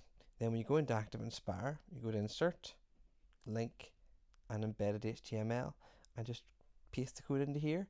And when you do that, it'll look like this. It'll load the video up just like this. If I hit play, you'll see it'll play. No ads. World Oceans Day. I'll mute it here a wee bit, but you get the idea. I can play. Now if I mute this while it's playing, while that's playing, I can be making notes. I could be writing things down, I could be commenting on things, I could be typing things out. It just means I can make notes of while it's happening as well. I can pause it, I can rewind, I can fast forward, I can even go to different videos off that while using it. It's a really useful tool when you're preparing lessons and want to integrate different forms of media into your lesson. If you want to add a bit of an effect to whenever you turn the pages, you can use the page turn effect option. Generally only used in primary teaching, possibly foundation stage, but can used anywhere, of course. Very easy to use. You go to view and you go to page turn effects. You'll be given a list of different choices with some previews showing you what it looks like whenever you transition between pages, and you just choose the one you want. If you want to have one that is random, you can use a random one. Press done and it's done. It takes effect. If I go to my next page, I get a random choice just here. Go back. There's one there. If I want to go to, I'll change it to a different one actually. Let's go to page curl. There we go. Okay, just like that. If I want to turn it off, you go to view, page turn effects, and go to none, and then press done. It takes them off, just like that. The page zoom function is very useful when you've got larger images. Obviously you can copy and paste any image from the internet onto your ActivInspire flip chart, but larger images that have larger pixel counts can actually get quite blurry whenever you make them really, really big, and so it actually is much easier to zoom in on them, and that's what the page zoom function does. Now again, you can add this to your toolbar if you want, if you use it regularly. You can also access it from the view menu as well. So you can see the page zoom with pen is just there. Now if I clicked on here, my icon or my little cursor changes to this, and when I click and hold, it zooms in. If I double tap, it zooms out. Really useful for a variety of different reasons. So I've got a PDF on here. I've put the whole PDF on, but I can't really see, so I'm going to zoom in here, and while it's zoomed in, I can still do things. So I can go to my edit here, maybe, and maybe go to my tools actually, sorry, and go to my highlighter. That's far too big, so I'm going to highlight with yellow, and I'm going to highlight certain words here, like new computer, and brother, and I don't know, this phrase here. And then whenever I go back to my page zoom and double click, it brings it back, and they're highlighted. So I can zoom in, add information, whether it be text, writing, and then zoom out. Quite a common way of using it I've shown is this. This is quite a high resolution map I've got on here, and when I was teaching ancient Egyptians as a topic, I got asked a lot, how large is Egypt? I'm obviously from Belfast, I'm from Northern Ireland, and I would get asked how big, and we would compare it to, say, Northern Ireland, for example. And so in order to do that, what we did was we zoomed in on Egypt, and we highlighted Egypt to find what we wanted to do. So here's my tools, highlighter, and we highlight Egypt. I'm being pretty rough here, by the way, I'm not going to be too exact, just like that. And then we used our same tools, so we went to page with my pen and we zoomed around. Notice, by the way, this stays where it is, it stays on the page. And we used our highlighter again. Again, it's far too big, so we need to make it even smaller than that, so it's almost as small as it goes. That's actually too small, it needs to be one at least. So I'll have to do there, pretty darn small. And we'll go to our page with my pen, and this time we're going to zoom out. And there is our two options. Now here's a cool little trick. If I want to come out of this, so I'm going to turn page with pen off, so you can see it's been ticked, turn it off, go back to my arrow tool maybe here, I can grab these two things that I just grabbed and pull them out. They're so small you can barely even see them. I'm going to get rid of my map here, pull it down, and pull these down just here. I'm even going to pull this one in line. And now, as I make them bigger, I'm going to use the same maintain aspect ratio so that it keeps the same scale. So there is the difference. So how many Northern Irelands could you fit inside Egypt? Well, we could use our duplicate option, or we could use our drag a copy option. So we drag these out as many times as we need to fill it in. Now it'd be easier if we use a different color, so let's do that. Let's fill it in with green and do the same thing. So drag a copy, we can drag these out one at a time and fill it in. We're not going to do it now, don't worry. We can drag these out, and I think it's about 27 or something, but that's a really cool way of being able to use the page zoom with pen. Another way is for like web breaks and things like that. So where's Wally is a good example. If we go to page zoom with pen, you want to find Wally, you're clicking and holding, and you're zooming right in and scrolling around. And remember, if you did find him, you could highlight him there maybe, and then when you zoom out, you could zoom out. So I could go back to my page with my pen, I could tap to zoom out, and there he is there. Now he's not there, of course, but that's just what we're making up. The object browser is the last of the browsers that we tend to look at when we're talking about ActivInspire. There are others, but we don't really go into them because they're not particularly relevant. This is the least relevant of the ones we talk about, and it's the object browser. And what it does is it allows us to see information about what layers things are on. Now in reality, we can just remove them to top, middle and bottom, and that generally is enough. But if you have a lot of stuff on the page, and when you start having a lot of assets, it can be useful to see exactly where certain assets are in relation to another. So to do it, it's very, very simple. I've got an auto shape here I'm going to draw on. I'm going to do a nice triangle just here, and what I'd like to do is move it around, be very specific as to what is behind and what is in front. So when you click on your object and you go to your browsers and you go to property browser, it doesn't matter, by the way, if that object browser is not here, that's okay, because object browser is this one here. So you can either open it up for your browser or you can open it like that. There is, if I click on here, it highlights the actual shape for me. It's also in the middle layer, and it's above all of these things, and I can click to see what these all are. So at the moment it's above all these things, but I could go to shape 16 and drag it down here, so that's behind them, still in the middle layer but behind them. So it's a nice thing to be able to access. I can even drag things into the background layer so they can't be touched at all, which again can be really, really useful.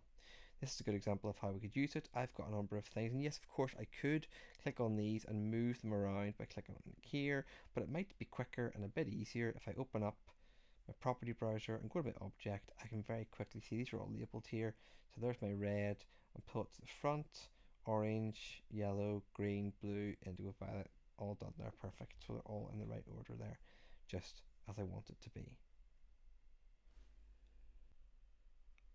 I'm going to link my resources at the end of the video, so you'll be able to access all the content that I've been talking about, but also there are tons of resources already available. Now the stuff I'll be linking are pre-made flip charts, so we've been walking through them as we've been going through the video, But these are more like assets, parts of a flip chart that you can use. It might be coins to use in a lesson, it might be shapes, it might be grids, it might be things like that. There are literally thousands of them, and they're all in what's called a resource pack. And the resource pack is free and freely available to download on the Promethean support website. So if you go to the following website address, support.prometheanworld.com, you find that same banner that we talked about right at the very start with Download ActivInspire. Right beside that is ActivInspire Resource Pack, and when you click on there, it will bring you to this page, and it will have your files at the top right hand corner. One of these is to be downloaded, and it's this one, the ActivInspire Main Resource Pack. The other one, that MSI one, is for network deployment. So if you're in a school, and it might be relevant to you, where you need to deploy those resources to every single computer on the network, you would use that one. Hold my hands up, having a notion how you do that, but I'm sure if we'll contact us, we can help you with that. But this is the one I'm more familiar with. When you click on this, you press download, and it downloads onto your computer. Find it in your computer. Mine's just here. You can see mine would be my downloads like that. Double click on it, and it will automatically index into your ActivInspire. Now, where you get them is in your browser. So if you go to View and you go to Browsers, you'll be able to see on the right hand side your browsers are all here. So we've talked a little bit about different browsers. We've got Notes browser, we've got Object browser, we've got Resource browser. That is what we're looking for, this one here. And the Resource browser allows us to put in pretty much whatever we want. If we go to the next page here, you see a bit more what I mean by that. But you've got My Resources, Shared Resources, and Other Resources, and you can even search for the resources. So it looks just like this. So I'll show you in practice. There's activities, profiles, ticker tapes. But if you go to My Resources or Shared Resources, you can add ones in. I've not downloaded any at the moment, but had I downloaded some, I could find one on here. You'll also notice you've got a wee search function. You can search for them. You can search parameters here, and you could even search for the resources on the Promethean resource library, which is what we're going to talk about in just a wee moment. But that's really useful and a nice way of being able to have a ton of resources at your fingertips. The last thing we're going to talk about is support. It's a really important aspect of this. Now, obviously, you've got this video for support, and we've covered pretty much everything you would need to cover in ActivInspire. But should you want to do some courses that have certificates and maybe have a bit more information in terms of what I'm showing you and more of a granular view of things, you've got Learn Promethean. I mentioned just briefly at the top, but Learn Promethean has over 40 online courses, over 150 videos. It's also regularly updated as well. It's a fantastic free website that a lot of teachers use, and I can't recommend it highly enough.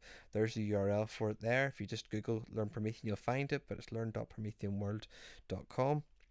And then the last one is the Promethean Resource Library. And the Promethean Resource Library is a website that has, as you can probably read for yourself there, 25,000 free flip charts. And the nice thing about these is you can save them locally. Okay, what I mean by that is you can just download them and open them on your computer. You can open them directly from the website. You don't even need to download them. You just open directly into ActivInspire. And if you like it, you can keep it. If you don't, you can just close ActivInspire and it'll delete, or it won't save to your computer. Or you can use the free Promethean cloud storage. There's no limit to this. You can save as many of these to you want to your account as you like, and you can create little folders as well. That way you don't need to worry about saving things onto computers or to USB sticks and things like that. It all saves to your content just like that. Finally, I'd like to thank you for watching this video if you made it all the way through to the very end.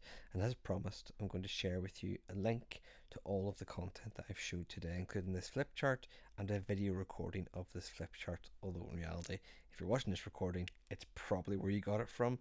Just in case though, I will still share it with you. So the last link to share is this one. Now it's a fairly fiddly URL, so you probably do need to type it all in, not the HTTP, but you never need that. But from www all the way through to Northern Ireland, you probably need that. Don't worry, you don't need to be from Northern Ireland to access it. You can access it from anywhere at all. It's just my own website, and that's my region I'm based in, so that's why I use it there. And it's called the Promethean Training Hub. It has my details on here, and feel free to contact me mobile or email if you have any questions or queries. I also offer training sessions that are on site if you're in Northern Ireland, of course. And they're all free as well. That includes training in ActivInspire and training on other concepts such as the panels, the interactive touch panels known as our active panels. So the website looks like this. I'll show you what it looks like.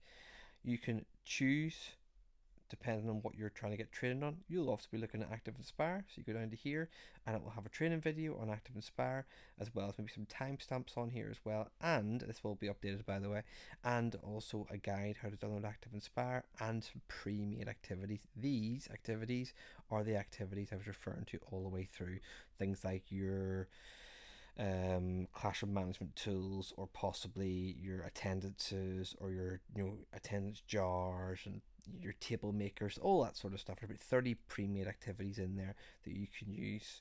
As I said, any questions or queries, please let me know, and once again, thank you very much for watching.